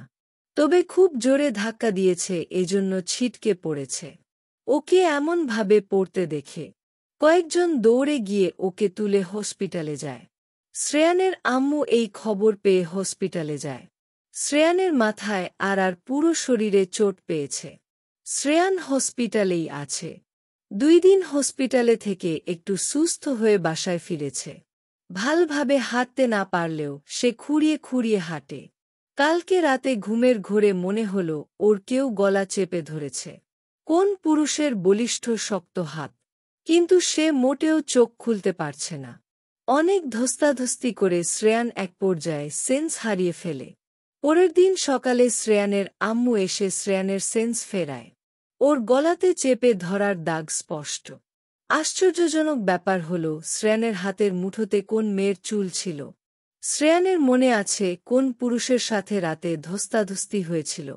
কোন পুরুষ তার গলা শক্ত করে চেপে ধরেছিল। কিন্তু ওর হাতে মেয়ের চুল আসলো কোথায় থেকে? ওর আম্মু বাদে বাসায় কোন মেয়ে নেই। তাহলে কেউ কি ওকে মারতে চেয়েছিল? ওর জানামতে সে জেনে বুঝে কারো ক্ষতি করেনি। তাহলে কে মারতে চাইব? শ্রেয়ান এই ব্যাপারটা কোন মতে ওর আম্মুর থেকে চেপে গেল। তবে মনে মধ্যে প্রশ্নের পাহাড় এসে জমা হয়েছে। রূপ আজকে কলেজে গেছে। মিমি রূপের সাথে বসে গল্প করছে। এখনো ক্লাস শুরু হতে 2 বাকি আছে। মিমি রূপে যা যা জিজ্ঞাসা করছে, রূপ সেই সবেরই আনসার করছে। মিমি ফট করে বলে উঠল, রূপ একটা ছেলে খুঁজে দে না। আর কতদিন সিঙ্গেল থাকব? আমি আবার এখন তোর জন্য ছেলে কি পাব? তোদের পাড়ায় সুদর্শন কোন ছেলে থাকলে বল, তাকে পটানো দায়িত্ব আমার। সবার দেখে আমারও আজকাল খুব প্রেম প্রেম পাচ্ছে। তুই তো মায়াবতী। তোকে আবার ছেলে খুঁজে দিতে হবে। তবে আর যে শ্রেয়ানকে পটাতে পারিস সে সব দিক দিয়েই পারফেক্ট। রূপ আমার গায়ের রং শ্যামবর্ণ বলে কি মায়াবতী বলে আমাকে উপহাস করলি? মিমির কথা শুনে রূপ অবাক হয়ে মিমির দিকে তাকাল। মিমির গায়ের রং শ্যামবর্ণ হলেও মিমির চোখ দুটো বড্ড মায়াবী। তাই রূপ এক কথায় তাকে মায়াবতী বলে ডাকল। কিন্তু মিমি তো ওকে ভুল বুঝল। রূপ মিমির দিকে তাকিয়ে মিষ্টি হেসে বলল, যে নিজেকে ছোট করে দেখে তাকে অন্যরাও সম্মান করে না। গায়ের রঙের দিয়ে কারো বিচার করা উচিত না। আমিও এই কাজ কখনোই করি না। আর মায়াবতী কাকে বলে জানিস? যে মায়াতে ঘেরা থাকে তাকেই মায়াবতী বলে। আর তোকে কে বলল গায়ের রং ফর্সা হলেই সে সুন্দরী হয়? মিমি, আমি তোকে এই কথাটা হার্ট করার জন্য বলিনি। মিমি আর কথা বাড়াল না। ওকে ওর গায়ের রং নিয়ে অনেক কথা শুনতে হয়। অনেকেই আছে এজন্যই ওকে এড়িয়ে চলে। কয়েকটা ছেলের কাছেও সে অপমানিত হয়েছে। ভালো লাগলেও এজন্য সে প্রকাশ করতে পারেনি। মিমি যাকে খুব ভালোবেসেছিল তাকেও ভয়ে কোন দিন বলতে পারেনি। এখন ওই ছেলেটা বিবাহিত। এখন সে ফুটে ফুটে একটা বাচ্চা ছেলের জনক। মিমি অনেক ভেবে চিন্তে সে গত 2 মাস ধরে সুন্দরী হওয়ার জন্য নিজের রূপচর্চা করা শুরু করেছে। এই রূপচর্চা করলে সুন্দরী হোক বা না হোক তবুও সে এটাই চলমান করবে। এটা করলে ও মনে মনে খুব প্রশান্তি অনুভব করে। ও মনের দিক থেকে ভাবে এটা করলে দিন দিন ওর গায়ের শ্যামবর্ণ রং থেকে দুধে আলতা গায়ের রং হবে। যার যেমন চিন্তা ভাবনা আর কি। রূপচর্চা করলে যেহেতু সে মনে প্রশান্তি পায় এজন্য সে এটাই করবে। আর ওর কাছে মনের সুখের থেকে বড় কিছু নেই। কেউ টাকার জন্য, কেউ সৌন্দর্যের জন্য, কেউ ভালোবাসার জন্য, কেউ সুস্থতার জন্য, আমরা সবাই নিজ নিজ জায়গায় থেকে এগুলোর জন্যই মরিয়া হয়ে উঠছি। তবে রূপ মিমিকে হার্ট করার জন্য কথা বলেনি। মিমি কিছু বলল না, শুধু মৃদু হাসল। ওদের ক্লাসের সময় হয়ে গেছে। এজন্য ওরা আর কথা না বাড়িয়ে ক্লাসে চলে গেল। পবিত্রের দাদু সবুজের মৃত্যুর ঘটনাটা পুরোটা শুনল। সামনে একটা চায়ের দোকানে সে চা খেতে গিয়েছিল। ওখান থেকেই শুনে এসেছে ছেলের এমন ভয়ঙ্কর মৃত্যু। বাবা মায়ের কতি না কষ্ট হচ্ছে। পৃথিবীর সবচেয়ে ভারী জিনিস হল বাবা হয়ে সন্তানের লাভ কাঁধে নেওয়া। না জানি সেই বাবা মা এখন কেমন আছে। এমনটা ভেবেই উনি সবুজের বাবা মায়ের সাথে দেখা করতে গেল। মানবতার খাতিকেই আর কি। সবুজের আম্মু উনাকে সালাম দিয়ে বসতে দিল। উনিও বসলেন। সবুজের আম্মু উনাকে নাস্তা দিতে গেল। কিন্তু উনি বলে উঠলেন, মা তুমি বসো, আমি কিছু খাবো না। আসলে কারো বাসায় কিছু খাওয়া আমার জন্য নিষিদ্ধ। আমি তোমার সাথে শুধু কথা বলতে এসেছি। উনার কথা শুনে সবুজের আম্মু অবাক হলেও কিছু বলল না। উনি সবুজের আম্মুর সাথে অনেক কথাই বলল। আর কথায় কথায় সবুজের মামার কথাটাও উনি বললেন। সবুজের মামার কথা শুনে পবিত্রের দাদু আসাদকে দেখতে চাইলেন। এই বিল্ডিংয়ের 7 তলাতে সবুজের মামা আছে। সবুজের আম্মু উনাকে ওখানেই নিয়ে গেল। আসাদকে দেখে উনি পুরো রুমে চোখ বুলাল। পুরো রুম জুড়ে কয়লা দিয়ে একটা চিহ্ন আঁকা। আসাদের অবস্থা এখন ভালো না। সে বিছানাগত। উনি আসাদকে দেখে উনার বাসায় চলে গেল। তবে যাওয়ার আগে উনি পুরো রুমে আরেকটাবার চোখ বুলিয়ে নিল, বিশেষ করে চিহ্নটার উপর। কেন জানি উনার কাছে অদ্ভুত লাগল ব্যাপারটা। ওইদিকে 7 জন যুবকের মধ্যে যে খুলনা জেলার, তাকে সর্বশেষ দেখা দেখে রূপের সাথে। রূপের কোচিংয়ের সামনের কফি শপটাতে। ওখানকার সিসিটিভিতে এই দৃশ্যটা স্পষ্ট দেখা যাচ্ছে। ওরা কিছু একটা নিয়ে তর্ক করছিল। রূপ ছেলেটাকে একটা থাপ্পড়ও মেরেছিল। আর ব্যাপারটা পুলিশের খুঁজে পাওয়ার সাথে সাথে কেউ একজন খবরটা ভাইরাল করে দিয়েছে। সম্ভবত এই কাজটা করে সেই কফি শপের ওয়েটা নিজেকে ভাইরাল করার জন্য। আর ভিডিওটা কয়েক মিনিটে চারদিকে ছড়িয়ে পড়েছে। রূপের আম্মু আব্বু এসব দেখে মাথায় যেন আকাশ ভেঙে পড়েছে। রাহিদ খবরটা দেখার সাথে সাথে রূপের বাসায় এসে হাজির। তবে রূপ এই ব্যাপারে এখন মুখ খুলেনি। পুলিশ জিজ্ঞাসাবাদের জন্য রূপকে পুলিশ স্টেশনে নিয়ে গেছে। 2 ঘণ্টা হল রাহিদ নিজেও পুলিশ স্টেশনে এসেছে, কিন্তু তাকে রূপের সাথে দেখা করতে দেয়নি। তবে রূপ এখনও স্বাভাবিক হয়ে বসে আছে, যেন সে কিছুই করেনি। ওর কাছে মতি গতি দেখে মনে হচ্ছে ওর কাছে এই ব্যাপারটা দুধ ভাত। তবে অবাক করা ব্যাপার হল 8 জন যুবকের মধ্যে একজন কিডন্যাপের হাত থেকে পালিয়ে এসেছে। সে মারাত্মক ভয়ে জুবুথুবু হয়ে আছে। তার বাড়ির লোক পুলিশকে জানিয়েছে। তাৎক্ষণিক পুলিশ এসে ওই ছেলেটাকে সব রকমের প্রোটেকশন দেওয়ার চেষ্টা করছে। ছেলেটার শরীরে আঘাতের চিহ্ন স্পষ্ট। থরথর করে কাঁপছে সে। একজন পুলিশ ছেলেটাকে অভয় দিয়ে জিজ্ঞাসা করে, কে তোমাদের কিডন্যাপ করেছে? তুমি কি তাকে চিনো? মেয়ে। এ একটা মেয়ে। এই কথা বলে ছেলেটা সেন্স হারিয়ে ফেলে। একটা মেয়ে তাদের কিডন্যাপ করেছিল? তাহলে কি রূপ আছে এর পেছনে? সে কেনই বা এমনটা করবে? পুলিশের কাছে থাকা 2টা প্রমাণই রূপকে ইঙ্গিত করছে। রূপই বা কেন মুখ খুলছে না? সে নির্দোষ হলে তো সে নিজেকে প্রমাণ করার চেষ্টা চালাবে। কিন্তু সে চুপ করে আছে। নাকি ধরা পড়ে যাওয়াতে সে সবটা মেনে নিয়েছে, আর এজন্যই চুপ করে আছে। চারদিকে এই খবরটা ছড়িয়ে পড়েছে। রূপের কঠিন শাস্তি দেওয়ার জন্য মানববন্ধন করা হচ্ছে। রাহিদের বাসার সবার আর রূপের আব্বু আম্মুর মাথা কাজ করছে না। রূপ কিভাবে এমনটা করতে পারে? 3 ঘণ্টা পর ছেলেটার সেন্স ফিরে, আর সে জানাই যে ওদের কিডন্যাপ করিয়েছে। সে একটা মেয়ে। একসাথে 8 জনকে সেই মেয়েটাই কিডন্যাপ করেছে। প্রতিটা জেলায় ওর লোক ছড়ানো আছে। চাকরি দেওয়া নাম করে সে যুবকদের কিডন্যাপ করায়। আগের 7 জনকে কিডন্যাপ করে জবাই করা হয়েছে, তাও এই ছেলেটার চোখের সামনেই। কালকে সে একা ছিল, তাই আরেকজনকে কিডন্যাপ করতে ওরা বেরিয়ে গেছে জোড়া জোড়া ছাগল জবাই করার মত। ওই মেয়েটা 2024 বছরের যুবককে জবাই করার পারমিশন দেয়। অবশ্যই সেই সব যুবকদের সুদর্শন হতে হবে, কারণ ওই মেয়েটা সুদর্শন যুবকের রক্তে নাকি আলাদা মজা পায়। সেই রক্তের গন্ধ নাকি তাকে মাতোয়ারা করে তোলে।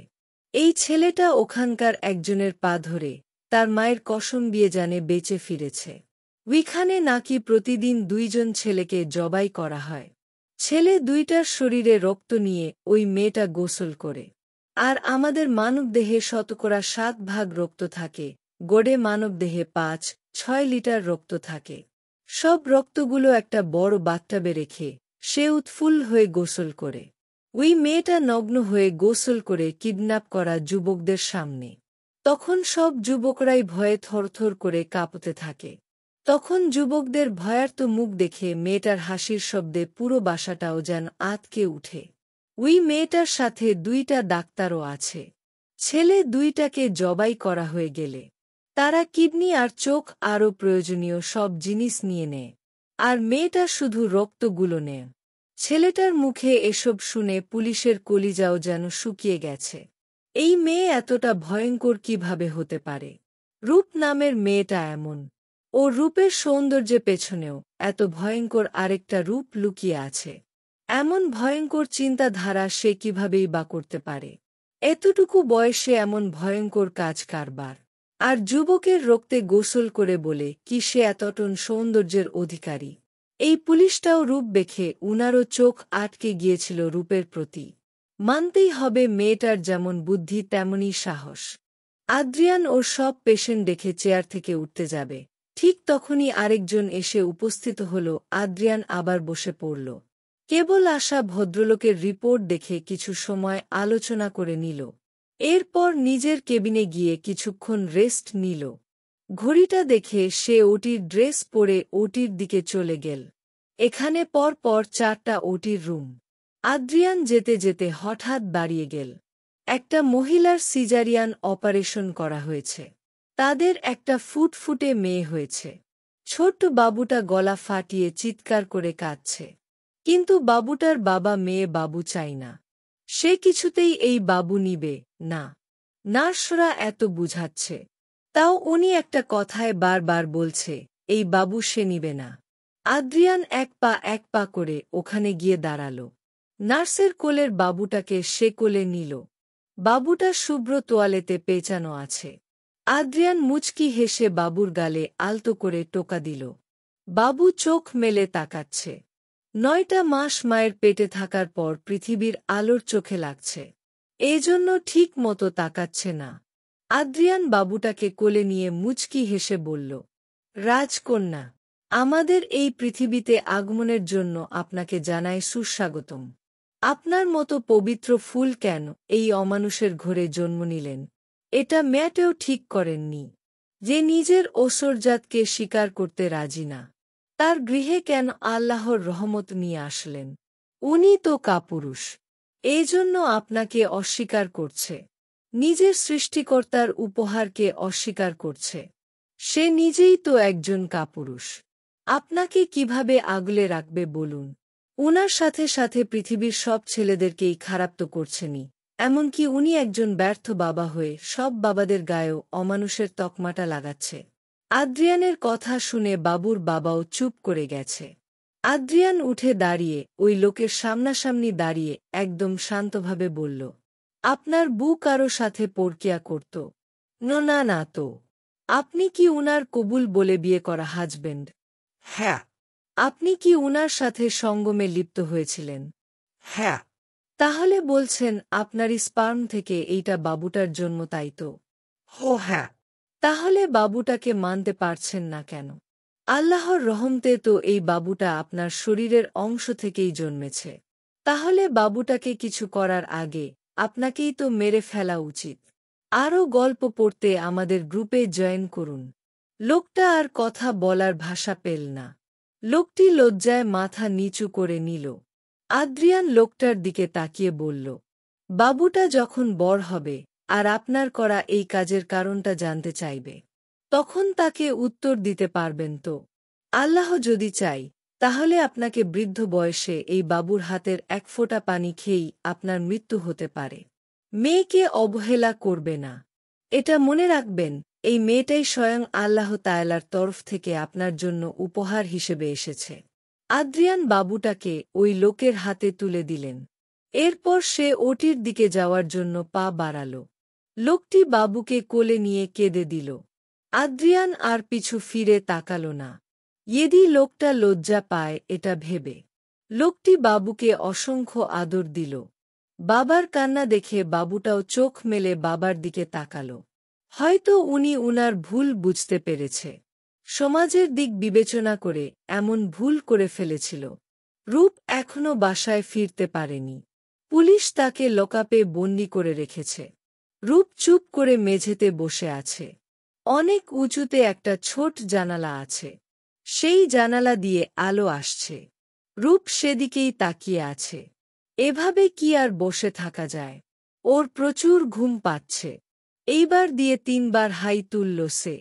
ওর যেহেতু ঘুম পাচ্ছে, তাই অযথা বসে না থেকে ও দেয়ালে হেলান দিয়ে চোখ বন্ধ করে নিল। সে এখন ঘুমাবে। এই মুহূর্তে ঘুমানোর মতো শান্তির কিছু আছে বলে ওর মনে পড়ছে না। শ্রেয়ানের মাথা কাজ করছে না। কালকে রাতের ঘটনার পর থেকে চোখ বন্ধ করতে পারছে না।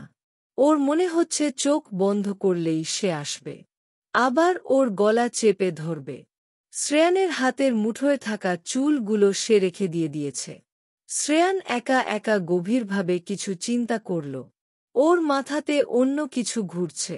ওকে বাইরে বের হতে হবে। কিন্তু ওর আম্মু কিছুতেই এখন ওকে বের হতে দিবে না। এখন শুধু ওর সুস্থ হওয়ার অপেক্ষা। ওর সাথে ঘটে যাওয়া ঘটনার রহস্য সে উন্মোচন করেই ছাড়বে। যদি ওর প্রাণ সংশয় হয় তবুও সে থামবে না। রাহিদ, রূপের আব্বু-আম্মু কিছুতেই রূপের জামিন করাতে পারল না। কারণ উপর মহল থেকে কড়াভাবে নিষেধ আছে। এই খবর চারদিকে ছড়িয়ে গেছে। রূপের এখন বাইরে বের হওয়াও রিস্ক। পাবলিক ওর উপরে খুব রেগে আছে। 7টা যুবককে খুন করেছে। এই ব্যাপারটা মোটেও স্বাভাবিক ব্যাপার নয়। রূপের আম্মু তো কেঁদে কেঁদে হয়রান। উনাদের আদরের মেয়ে কিনা লকাপে বন্যি আছে। বাবা মা হিসেবে তারাও কিছু করতে পারছে না। রূপকে একটা রুমে আনা হয়েছে। পুলিশ অফিসার সাদিফ বসে আছে রূপের সামনে। রূপকে ঘুম থেকে উঠিয়ে এখানে আনা হয়েছে। কাঁচা ঘুম ভেঙে যাওয়ার ফলে ওর চোখ লাল হয়ে আছে। চুলের বেনুনি ঢিলে হয়ে চুলগুলো এলোমেলো হয়ে আছে। সাদিফ রূপের দিকে একটা ছবি এগিয়ে দিয়ে বলল, এই মেয়েটাকে চিনো? বলবো। তার আগে আপনি আমার থেকে 10 হাত দূরে সরে বসুন। না হলে আমার একটা কথার আনসারও করব না। সাদিফ কিঞ্চিত অবাক হলেও সেটা প্রকাশ করল না। রূপের কণ্ঠে রাগ প্রকাশ পাচ্ছে। তবে সাদিফ এক চুলো না সরে ঠাই বসে থাকল। রূপ এমনভাবে সাদিফের দিকে তাকাল, যেন রূপ ওকে চোখ দিয়ে গিলে খাবে। এই প্রথম কোনো মেয়ে ওর সাথে এত রুড ব্যবহার করছে। সাদিফ ওদের সামনে থাকা টেবিলের উপর রাখা পেনটাকে হাতে নিয়ে ঘুরাতে ঘুরাতে বলল, বাহ! তোমার মাঝে দারুণ একটা ব্যাপার আছে।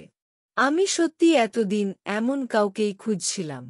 হিংস্র বাঘিনীর সাথে লড়াইয়ে নামার মজাই আলাদা। রূপ কোনো কথা বলল না। সে চুপ করে বসে আছে। সাদিফ রূপকে রাগিয়ে কথা বলার চেষ্টা করেও ব্যর্থ হল। রূপ এখন অবধি টু শব্দ করেনি।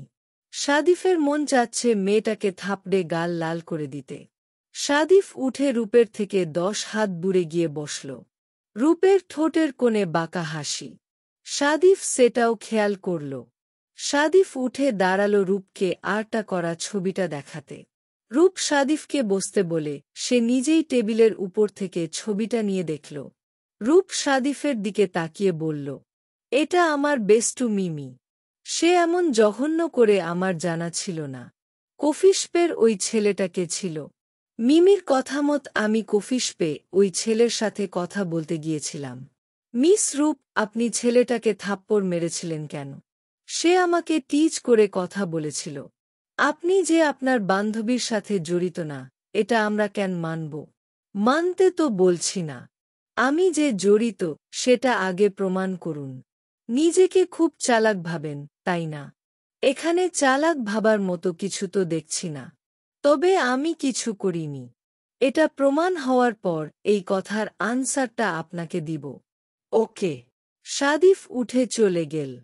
কিছুক্ষণ আগে একজন পুলিশ গিয়ে ওই ছেলেটাকে পুলিশ স্টেশনে নিয়ে এসেছিল। ওই ছেলেটার নাম রিমন। আর রিমন যেহেতু ওই খুনি মেয়েটা দেখেছে, সেহেতু ওই তো খুনিকে চিনবে। রূপ তখনও দেওয়ালে হেলান দিয়ে ঘুমাচ্ছিল। পুলিশ রিমনকে নিয়ে লকআপের তালা খুলে ভেতরে প্রবেশ করল। রিমনের বুকটা দুরু কাঁপছে। আবার সেই হিংস্র মেয়েটাকে দেখবে। এটা ভাবলেই ওর কাল ঘাম ছুটে যাচ্ছে। রিমন ঘুমন্ত অবস্থায় বসে থাকা মেয়েটার দিকে তাকাল। মেয়েটাকে দেখে ওর মনে হল একটা পরী ঘুমিয়ে আছে। ছেলেটা পুলিশের দিকে তাকিয়ে না সূচক মাথা নাড়াল, যার মানে এই মেয়ে না। পুলিশ রিমনকে নিয়ে একটা রুমে গেল। ওখানে একজন আর্টিস্ট বসে আছে। রিমন খুনির বর্ণনা দিতে লাগল। আর সেই বর্ণনা অনুযায়ী আর্টিস্টটা আর্ট করতে থাকল।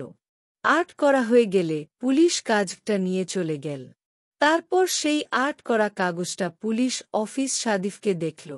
আর সাদিফ সেই আর্ট করা ছবিটা নিয়ে রূপকে দেখাল। আর রূপের থেকেই মিমির নামটা জানতে পারল। এরকম গল্প ফ্রিতেই পড়তে প্লেস্টোর থেকে গল্প বাজার অ্যাপ ইনস্টল করুন, না হলে এখানে ক্লিক করুন যে গল্প শুধু ওই অ্যাপে পাবেন, আর কোথাও পাবেন না। যারা এখান থেকে গল্প পড়েন তারা সবাই গল্প বাজার অ্যাপ ইনস্টল করুন। পবিত্রের বাদু ওনার রুমে বসে আছে। কনিষ্ঠ আঙ্গুলে প্রথম 3টা গিরা গুনে গুনে কিছু একটা বলল। এরপর 3বার শীষ বাজাল। ওনার সামনে থাকা পিতলের গামলাতে পানি ভর্তি করে রাখা আছে। সেই গামলাতে উনি ফু দিল। এরপর যা দেখল তাতে উনি নিজেও আঁতকে উঠছে। সেই পানি ভর্তি গামলাতে দুধের মতো সাদা বিরাট একটা সাপের ছবি ভেসে উঠেছে। সাপটার শরীরে অন্য কোনো রঙের চিহ্ন নেই। দুধের থেকে সাদা বেশি হবে, তাও কম হবে না। তার মানে আসাদের মামার আঁকা সেই চিহ্নটার মানে সর্প অর্থাৎ সাপ। মিমির ধরা পড়ার খবরটা মিডিয়ার লোকেরা জেনে গেছে। পুরো খবরটা নতুন করে টিভিতে দেখানো হচ্ছে।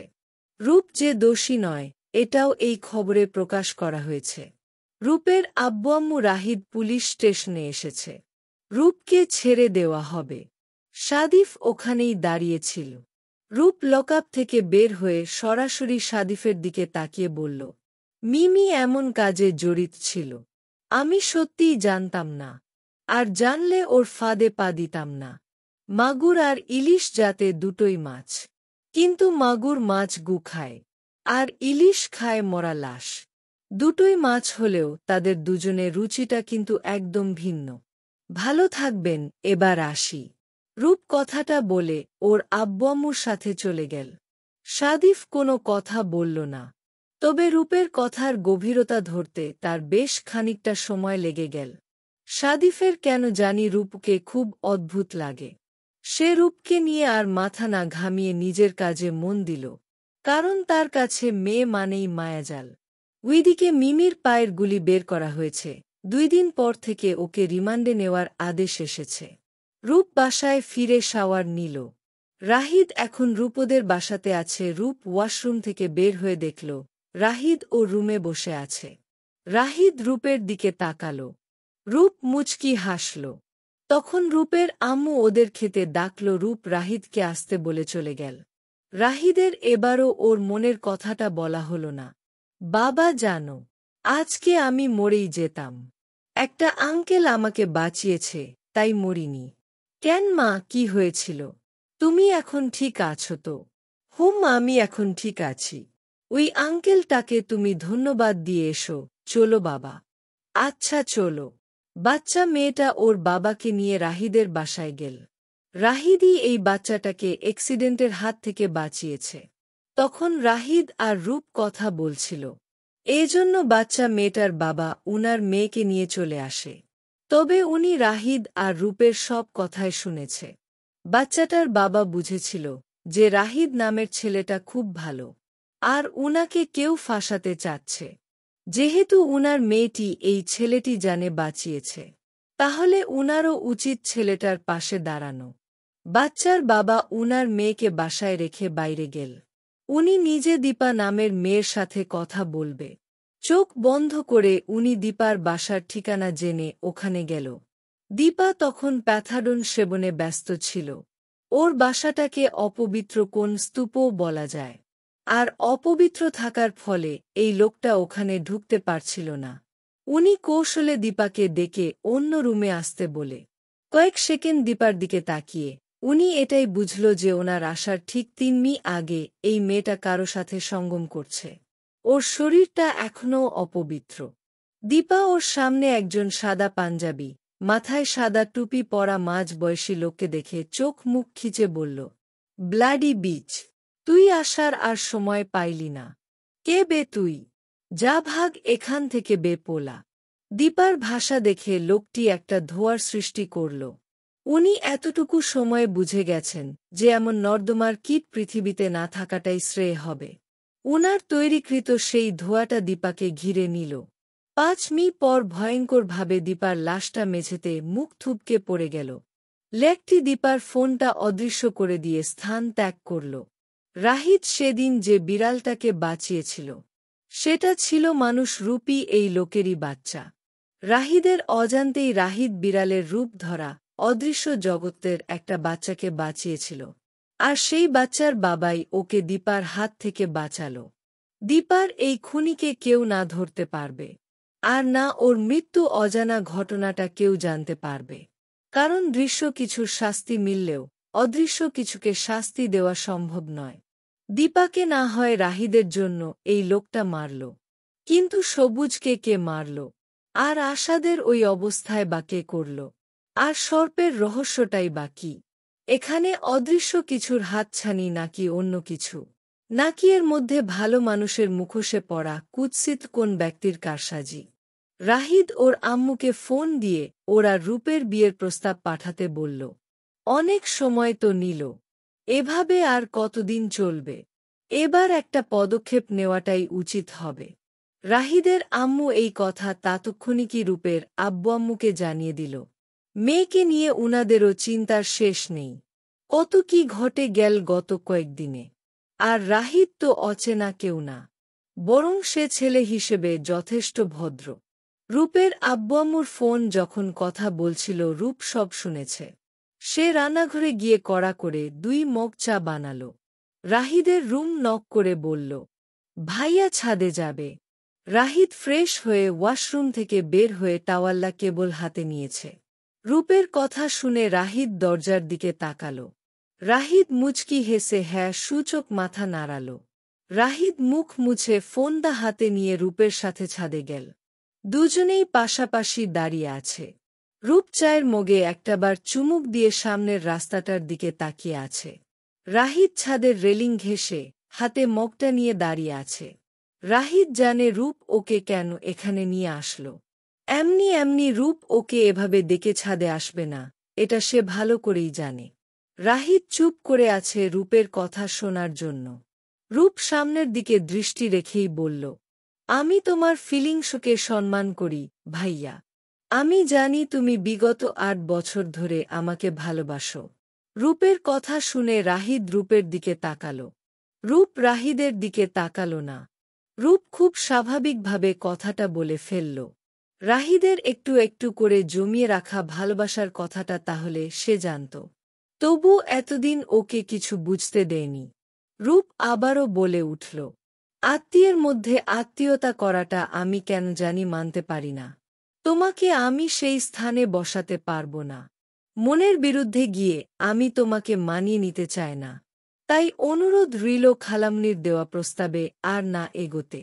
রাহিদ রূপের কথাটা মনোযোগ দিয়ে সবটা শুনল। নিজেকে একদম শান্ত রেখে সে বলল, আরও গল্প পড়তে আমাদের গ্রুপে জয়েন করুন। সময় লাগলে নে। না। এত নিষ্ঠুরভাবে না শব্দটা কি না বললেই নয়। মনের বিরুদ্ধে আর যাই হোক ভালোবাসার জন্ম হয় না, তাই না? আমি তো তোর দিকে আমার 1 হাত বাড়িয়ে দিয়েই আছি। তুই সময় নিয়ে একটা পা এগিয়ে সামনে এগিয়ে আয়। কোনো কাজই একদিনে নিখুঁতভাবে হয় না। ঠিক তেমন দিনে দিনে ক্ষণে ক্ষণে সুপ্ত অনুভূতি থেকে ভালোবাসার জন্ম নিবে। একটাবার সুযোগ তো দেওয়া উচিত, তাই না? ভাইয়া প্লিজ জোর করো না। একটু সময় নে, দেখবি ভাইয়া ডাকটাকে বিদায় দিয়ে শুধু রাহিদ বলে ডাকতে সক্ষম হবি। রূপ আর কথা বাড়াল না। ওর চায়ের মগটা রেখে হনহন করতে করতে চলে গেল। রাহিদের খুব কষ্ট লাগল। এতদিন ধরে ভালোবাসে, এত সহজে কিভাবে হারাতে দিবে। এই নিষ্ঠুর মেয়েটা ওকে বুঝতেই চায় না। আর রাহিদও ওর ভালোবাসার কথাটা ঠিক মতো প্রকাশ করতে পারে না। আর 5 জনের মতো ভালোবাসার মানুষটাকে নিয়ে রোমান্টিক কোনো সিন তৈরি করতে পারে না। বারবার ভালোবাসি বলে আহ্লাদ করতে পারে না। তবে সে রূপকে খুব ভালোবাসে। শ্রেয়ান বেশ কয়েকদিন পর বাসা থেকে বের হল। আজকে ওর প্রোগ্রাম আছে। বাইক না নিয়ে সে গাড়ি নিয়ে বের হল। শ্রেয়ানের একটা বন্ধুকে ওকে ফোন দিয়ে দেখা করতে বলল। সেও জানালো প্রোগ্রাম শেষ করে দেখা করবে। এরপর শ্রেয়ান ওর ফোনটা সাইলেন্ট করে দিল। প্রতিবারের মতোই এবারও সে ওর মাতকাপুনো কণ্ঠস্বর নিয়ে অনুষ্ঠান শুরু করল। ওর কণ্ঠ শুনে শ্রেয়ানের ভক্তরা এত মেসেজ করছে। শ্রেয়ান খুব সুন্দরভাবে তাদের মেসেজগুলো পড়ে মেসেজের উত্তর দিতে থাকল। বেশ কয়েকদিন পরে রূপ কলেজে যাওয়ার জন্য বের হল। ওদের গেট থেকে বের হতেই আদ্রিয়ান আর ওর বাদুর সাথে রূপের দেখা হল। রূপ একটু অবাক হল আদ্রিয়ানকে এখানে দেখে। রূপ আদ্রিয়ানকে আর ওর দাদুকে সালাম দিল। আদ্রিয়ান সালামের উত্তর নিল। আদ্রিয়ানের বাদু বলল, বাহ, তুমি তো খুব মিষ্টি দেখতে। ধন্যবাদ। আমার পাশের ছেলেটাও খুব সুদর্শন, তাই না? হুম। ওর জন্য মেয়ে দেখছি। ওহো। আদ্রিয়ান ওর বাদুর দিকে তাকাল। ওর দাদুর কি করতে চাচ্ছে সে বোঝার চেষ্টা করছে। আদ্রিয়ান কিছু বলার আগে ওর বাদু ওর কানে কানে বলল, রূপ দেখতে মাশাআল্লাহ। এবার তুই কাজে লেগে পড়। আদ্রিয়ান একবার রূপের দিকে তাকাল। রূপ হয়তো উনাদের কথা শুনতে পায়নি। রূপের থেকে বিদায় নিয়ে ওর বাদু পাশের চায়ের দোকানে বসে পড়ল। আদ্রিয়ান রূপের দিকে তাকিয়ে বলল, তুমি এখানে? এইটা আমার বাসা। আমি এখন কলেজে যাচ্ছি। ওহো। আপনি এখানে কেন? আমি এই বিল্ডিংয়ের 3 তলাতে উঠেছি। ওহো, আমি এখন আসি তাহলে। ওকে। রূপ চলে গেল। আদ্রিয়ানের দাদু এসে আদ্রিয়ানের পাশে এসে দাঁড়াল। আদ্রিয়ান ওর দাদুর দিকে তাকাল। আদ্রিয়ানের দাদু মাথা সূচক মাথা নাড়াল। আদ্রিয়ান ঘাড় ঘুরিয়ে রূপের যাওয়া দিকে তাকাল। সেদিন আদ্রিয়ান রূপের দিকে একবার তাকিয়েছিল, কিন্তু আজ খুব ভালভাবে দেখল। আদ্রিয়ানের দাদু আদ্রিয়ানের কাঁধে হাত রেখে বলল, এই মেয়েটার সংস্পর্শে যে কোনো ছেলের প্রাণ সংশয় ঘটতে পারে।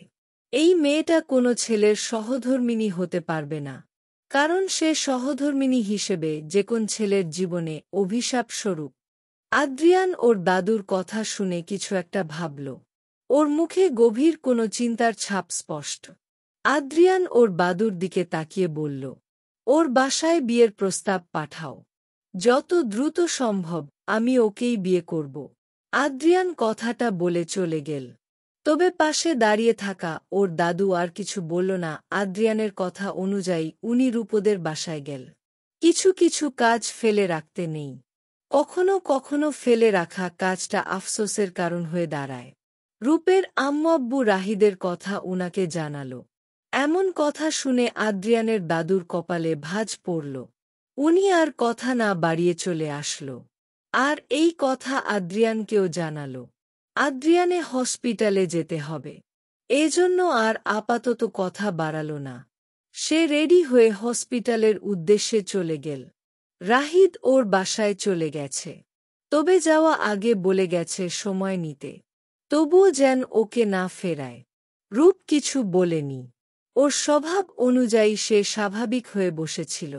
আজকে সকালে রূপের সাদিফের সাথে দেখা হয়েছিল। সাদিফ নরমাল ড্রেসে বাইক নিয়ে এসেছিল। রূপকে দেখে হেসে কিছু বলার আগেই রূপ বলল, কি সমস্যা? এখানে কি? আর আমার কাছে এসেছে কেন? রূপের কথা শুনে সাদিফের আর কিছু বলা হলো না। যেটা বলার জন্য এসেছিল সে আপাতত কথাটাকে পেটে চালান করে দিল। ওর আসার কারণ তো রূপ দেখাতে হবে। এজন্য সে ইনিয়ে বিনিয়ে মিমির কথা বলল। রূপের কোনো সমস্যা হচ্ছে নাকি সেটা জানতে চাইল। মিমিকে রিমান্ডে নেওয়া হয়েছে। গত 2 দিন অত্যাধিক মার খেয়ে ওর হাতের একটা একটা করে নখ তোলার পর সে বাকি 2 ডাক্তারের কথা বলেছে। ওই 2 ডাক্তার মিমি ভাই আর ভাবি। তাদের খোঁজ চলছে। তাদের পেলেও লকআপে ঢুকিয়ে তাদেরকেও আচ্ছামত আদর যত্ন করা হবে। এতগুলো মানুষ প্রাণ নিয়ে খেলার শখ মিটিয়ে দিবে।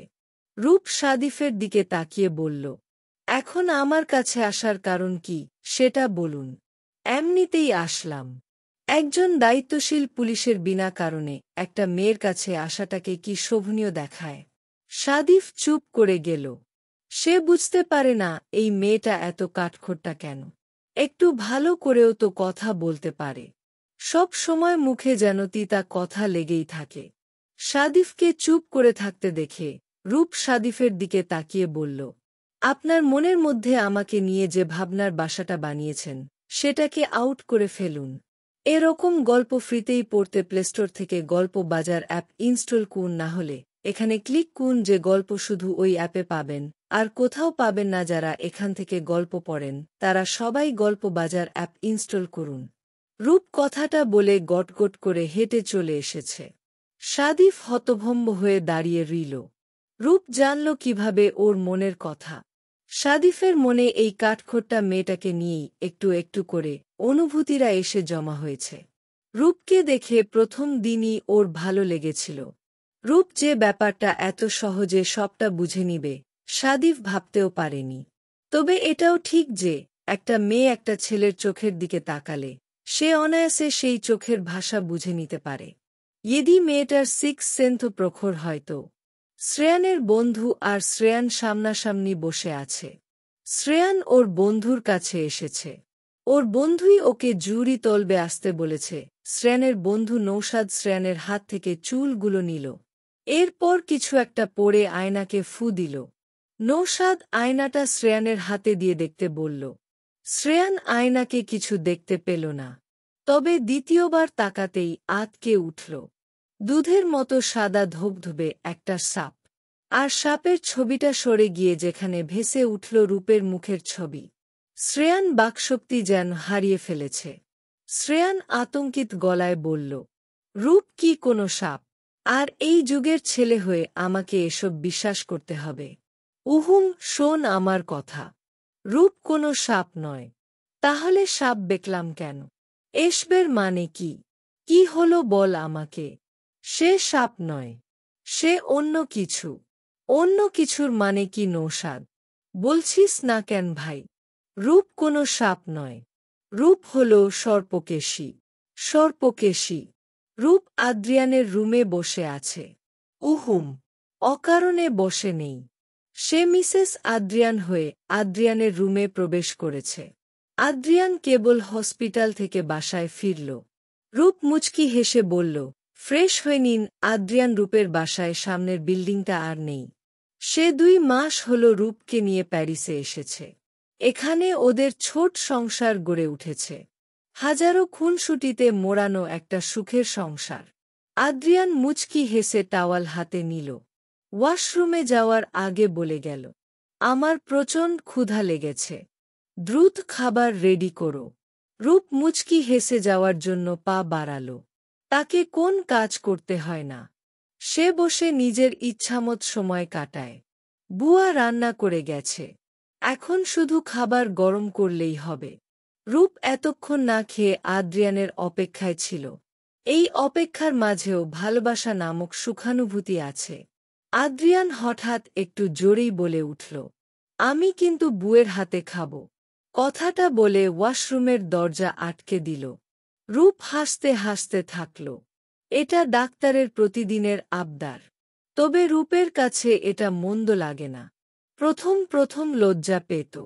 এখন বরং মনের মধ্যে প্রশান্তি কাজ করে।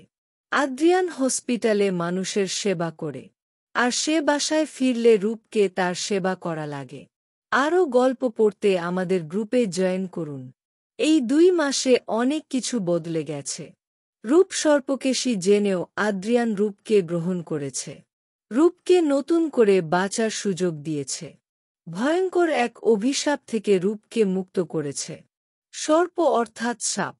আর কেশ মানে চুল। যার মানে সাপ রূপী চুল। রূপের সাধারণ চুল ছিল না। ওর চুল অভিশপ্ত সর্পকেশ ছিল। এই কথা রূপ নিজেও জানত না। তবে ওর চুল দেখতে স্বাভাবিক ছিল। কিন্তু সেটা অদৃশ্যভাবে ভয়ঙ্করী ছিল। কোন ছেলের রূপকে স্পর্শ করলে তার মৃত্যুও ঘটত। সেই সর্পকেশ রূপের পাশে কোন ছেলেকে আসতে দিত না। রাহিদ, শ্রেয়ান, সাদিফ রূপের খুব কাছে আসলে রূপের শরীর খুব জ্বলত। এজন্য রূপের মেজাজ খিটখিটে থাকত। সাপের খোলস ছাড়ানোর সময় সাপ যেমন ছটফট করতে তেমনি বদ্ধরুমে রূপকে ছটফট করতে হতো। ওর চিৎকার কেউ শুনতে পেত না। পুরো শরীর মারাত্মক ব্যথাতে জর্জরিত হয়ে যেত। শ্রেয়ানের উপর সর্পকেশী আক্রমণ করেছিল। কারণ শ্রেয়ান ওর আম্মুকে রূপকে বিয়ে করার কথা বলেছিল। 4 দেওয়ালে মাঝে রূপকে নিয়ে হাজারো কল্পনা করত। এটাই ছিল শ্রেয়ানের উপর আক্রমণের প্রধান কারণ। শ্রেয়ান অনেক চেষ্টা করেছিল রূপকে সবকিছু বলার, কিন্তু তাকে সুযোগই দেওয়া হয়নি। নানান সমস্যার সম্মুখীন করে তাকে বাধা দেওয়া হয়েছে। চায়ের দোকানের বখাটে সেই 4টে ছেলে মারা গেছে 2টা মেয়েকে টিজ করার অপরাধে। সে মুহূর্তে রূপ বেলকনিতে থেকে ঘটনাটা দেখেছিল। আর ঘৃণাতে থুথু ফেলে রুমে চলে এসেছিল। সেই থুথু গিয়ে পড়েছিল 4টে ছেলের মুখে। রূপ তখন স্বাভাবিক মানুষ রূপে থুথু ফেলেনি। সর্পকেশী রূপে রাগান্বিত হয়ে সে থুথু নিক্ষেপ করেছিল। আর সেই থুথু এডিসের মতো জ্বালাপোড়নে 4টে ছেলের প্রাণ গেল। নিপাও রূপের ভাবি ভালো নেই। সে কোন না কোন কারণে রূপকে কথা শোনাত। একদিন রূপকে মারতেও এসেছিল। বেশ কয়েকদিন পর অ্যাক্সিডেন্টে নিপা ওর ডান হাত হারায়। কথাতেই তো আছে, যেমন কর্ম তেমন ফল। ওর কাজের শাস্তি সে পেয়েছে। তার অহংকার এখন গুড়িয়ে গেছে। আশাদের মামাকে রূপই পাগল করেছিল। কারণ রূপকে সর্পরূপে সে দেখে ফেলেছিল। তবে তার মৃত্যুতে কোন রহস্য নেই। সে মানসিক ভারসাম্য হারিয়ে সুইসাইড করেছে। অদৃষ্টচোর পর্ব ৮ সবচেয়ে জটিল রহস্যের সমাধান আজও কেউ বের করতে পারেনি। সবুজের খুনিকে কেউ খুঁজেও পায়নি। সবুজকে একজন জিন মেরেছে। দিনের বেলা সবুজকে অদৃশ্য করে মেরে গেছে। সবুজ ২টা মেয়েকে ধর্ষণ করে জঙ্গলে ফেলে এসেছে। সে জঙ্গলে একজন ভালো জিন বসে তসবিহ পড়ছিল। সে জিনই সবুজের পাপের শাস্তি দিয়েছে। এটা সবার কাছে অজানাই আছে আর তাই থাকবে। সেই পোষ্য জিন নর্দমার কীট ধ্বংস করেছে। আমরা যেমন মানুষের উপকার করি, তেমন ভালো জিনরাও মানুষের উপকারে আসে। এক আগন্তুক যেমন রাহিদকে দীপার হাত থেকে বাঁচাল। উনি রাহিদের উপরে কৃতজ্ঞ হয়েই কাজটা করেছিল। উনার ছোট্ট মেয়েটা বিড়াল রূপে অ্যাক্সিডেন্ট করেছিল। রাহিদই তখন বাচ্চাটাকে পানি খাইয়ে বাঁচিয়েছিল। পৃথিবীটা বড্ড অদ্ভুত এক স্থান। যা দেখি তার মধ্যেই থাকে অদ্ভুত রহস্য লুকায়িত থাকে। অদৃশ্য কোন ব্যক্তি রাহিদের উপকার করল, কিন্তু রাহিদই জানল না। আর অদৃশ্য বলতে জিনকে বোঝানো হচ্ছে। মিমিকে রিমান্ডে নেওয়া হয়েছে। তার সাথে ২ ডাক্তারকেও ধরা হয়েছে। আর কোর্টের নিষেধ অনুযায়ী তার মৃত্যুদণ্ড ধার্য করা হয়েছে। মিমির তাতেও কোন পরিবর্তন আসেনি। তার কোন মানসিক রোগও নেই। সে জেলের ভেতরের গুনগুন করে গান গায়। তবে মাঝে মাঝে নেশাগ্রস্ত মানুষ যেমন নেশার জন্য কাতর হয়ে পড়ে, তেমনি মিমি রক্তের জন্য ফটফট করে। রক্ত না পেলে চিৎকার করে। এর সাথে বিশ্রী ভাষায় গালাগাল তো আছেই। সে একা একা গলা ফাটিয়ে বলে, আমি রক্ত দিয়ে গোসল করব। আমার শরীরে নোংরা লেগে গেছে। আমাকে রক্ত এনে দাও। আমার ঠোঁট শুষ্ক হয়ে যাচ্ছে। আমাকে রক্ত দিয়ে লিপস্টিক বানাতে হবে। একটু রক্ত দাও আমাকে। তবে সে যাতে মাতাল তালে ঠিক, তার নিজের রক্ত নয়, আবার কোন মেয়ের রক্ত নয়। সে টিকবুগে যুবকের রক্তই সে নিবে। যুবকের রক্তে নাকি প্রশান্তি আনে। শুধু এই রক্তের নেশার জন্য কত মায়ের বুক খালি হল, কত যুবকের প্রাণ চলে গেল, শুধু রক্তের নেশার জন্য। তবুও মৃত্যু আগ পর্যন্ত তার রক্তই চাই। রক্তই যেন তার সব। নিয়ান দেশে ফিরেছে। ওরা সবাই ভালো আছে। শুধু সবার মাঝে রাহিদ নেই। এই ২ মাসে রাহিদকে কোথায় দেখা যায়নি। তার বাবা মা ছেলের খোঁজও পায়নি। সে বেঁচে আছে নাকি না ফেরার বেশে চলে গেছে, এটাও কেউ জানে না।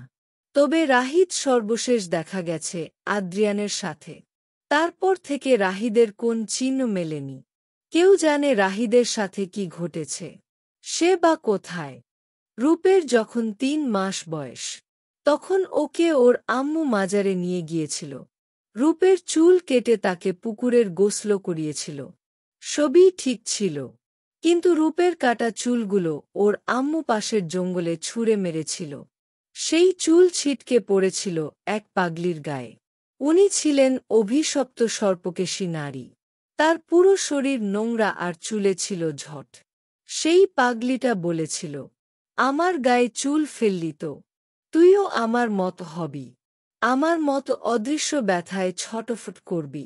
ওই পাগলি এই চুলের মালিককে অভিশাপ দিয়েছিল। আর চুলের মালিক ছিল রূপ।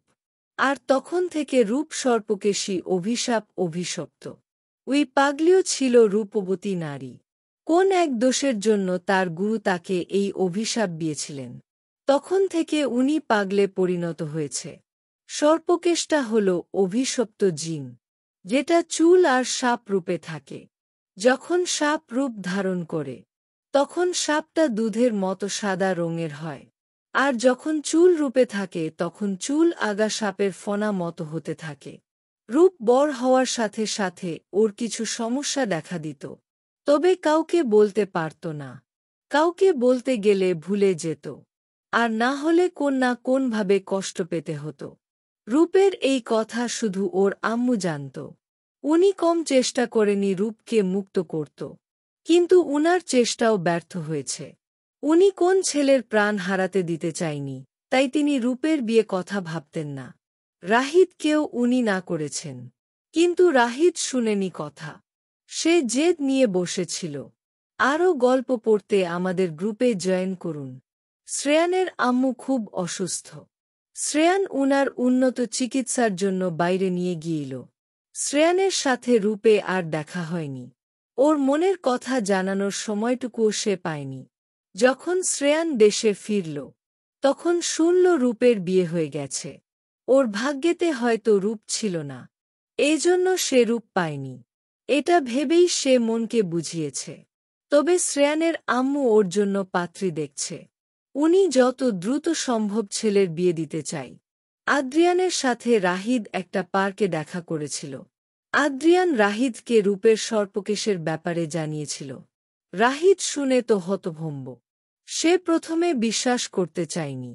আদ্রিয়ান রাহিদ সামনের পুকুরের পানিতে তাকাতে বলে, আর সেই পানির মাধ্যমে সে রাহিদকে দেখায় রূপের সর্পকেশের ছবিসহ আরও প্রমাণ। রাহিদ আদ্রিয়ানের থেকে রূপের মুক্তির পথ জানতে চেয়েছিল। আদ্রিয়ান ওকে জানিয়েছিল একটা প্রাণ বিসর্জন দিতে হবে, আর সেটা হতে হবে সাধারণ মানুষের কোন পশু পাখির নয়, আর তার মৃত্যু হতে হবে ধারালো ছুরিকাঘাতে। সেই ব্যক্তিকে নিজেই নিজের বুকে 3 বার ছুরির আঘাত করতে হবে, আর এমনভাবে আঘাত করতে হবে যেন সেই আঘাতে তার মৃত্যু ঘটে। তারপর রূপকে পানি ছাড়া 1 বালতি দুধের মধ্যে কেশর মিশিয়ে গোসল করাতে হবে। সেই মৃত ব্যক্তির বুকের রক্ত দিয়ে রূপের চুলের ধুয়ে দিতে হবে। সর্পকেশ সেই রক্ত শুষে নিবে। তারপর রূপ মুক্ত হবে। তাছাড়া রূপের মুক্তির পথ খোলা নেই। তবে কোন জিনের সাহায্য নিয়ে এই কাজ সম্পূর্ণ করতে হবে? কারণ সর্পকেশকে সাধারণ মানুষের পক্ষে তাড়াতে সম্ভব নয়। রাহিদ এসব শুনে আদ্রিয়ানকে জিজ্ঞাসা করেছিল, এসব আপনি কি করে জানলেন? এর উত্তর আদ্রিয়ান মুচকি হেসেছিল। রাহিদ বলেছিল, আমি এখন জিন কোথায় পাব? রাহিদের কথার প্রত্যুত্তরে আদ্রিয়ান হেসে বলেছিল, আমি আপনাকে সাহায্য করতে চাই। রাহিদ রূপকে অভিশাপ মুক্ত করার জন্য প্রাণ দিয়েছে, আর রাহিদকে সাহায্য করেছিল আদ্রিয়ান। একথা কেউ জানে না। রাহিদের প্রাণের বিনিময়ে রূপ অভিশাপ মুক্ত হয়েছে। আদ্রিয়ানের কাছে রাহিদের শেষ একটা আবদার করে গিয়েছিল।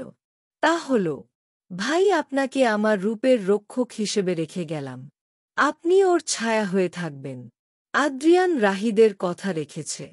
সে রূপের ছায়া হয়ে থাকে। নিজের সবটুকু ভালোবাসা দিয়ে রূপকে বুকে আগলে রাখে। রূপের মাঝে ওর অস্তিত্বকে খুঁজে নেয়। এখন রূপের সর্পকেশের ঘটনা মনে নেই। সে এখন একদম স্বাভাবিক। আদ্রিয়ানের সঙ্গে খুনসুটি, পড়াশোনা, বাবা মায়ের সঙ্গে আড্ডা, পবিত্রের বাদুর সঙ্গে ঝগড়া, শখের বাগান করা, এসব নিয়ে ওর দিন কাটে। রাত 2টো বাজে। এখন আদ্রিয়ান জায়নামাজে বসে আছে। সে বুঝতে পেরেছে রূপ গর্ভবতী। এজন্য আদ্রিয়ান মনে মনে খুব খুশি।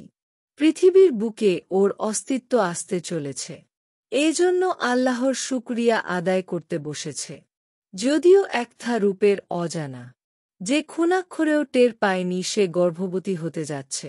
কিন্তু বিগত 1 সপ্তাহ থেকে অদৃষ্টচর পর্ব নয়, আদ্রিয়ান রূপের শরীর থেকে গর্ভবতী নারীর গন্ধ পাচ্ছে।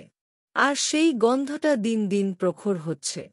ফল পাকলে যেমন মিষ্টি গন্ধ ছড়ায়, তেমনি গর্ভবতী হলে নারীর শরীর থেকে গন্ধ ছড়ায়। আর গন্ধটা সবাই পায় না, কারণ এটা সাধারণ মানুষের ঘ্রাণশক্তি ক্ষমতার বাইরে। আদ্রিয়ান জায়নামাজ থেকে উঠে রূপের কপালে আদর দিয়ে বলল, অভিনন্দন, বাবুর আম্মু। তোমাকে অসংখ্য ধন্যবাদ আমার অংশকে পৃথিবীতে আনার জন্য। আদ্রিয়ানের চোখে মুখে খুশির ঝলক। রূপ ঘুমে কাতর হয়ে বলল, কথাটা শুনে আদ্রিয়ান মুচকি হাসল।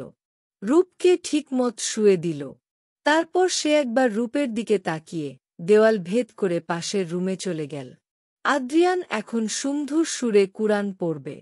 গভীর রাতে কুরআনের তেলায়াতের মাঝে নিজেকে ডুবিয়ে রাখবে। সে এখন আর থামবে না, যতক্ষণ না ভোরের আজান হয়। আদ্রিয়ান রূপের শরীরের গন্ধ পেল কেন? সে রাহিদকেই বা কেন সাহায্য করতে পারল? তাহলে সে কি অদৃশ্য জগতের অদৃশ্য কেউ, যাকে কেউ দেখেইনি? সেই অদৃষ্টচর কি আদ্রিয়ান? সব প্রশ্নের উত্তর খোলাসা করা যায় না। এতগুলো প্রশ্নের মাঝে উত্তরটা ঠিকই দৃশ্যমান। শুধু বুঝে নেওয়া অপেক্ষা।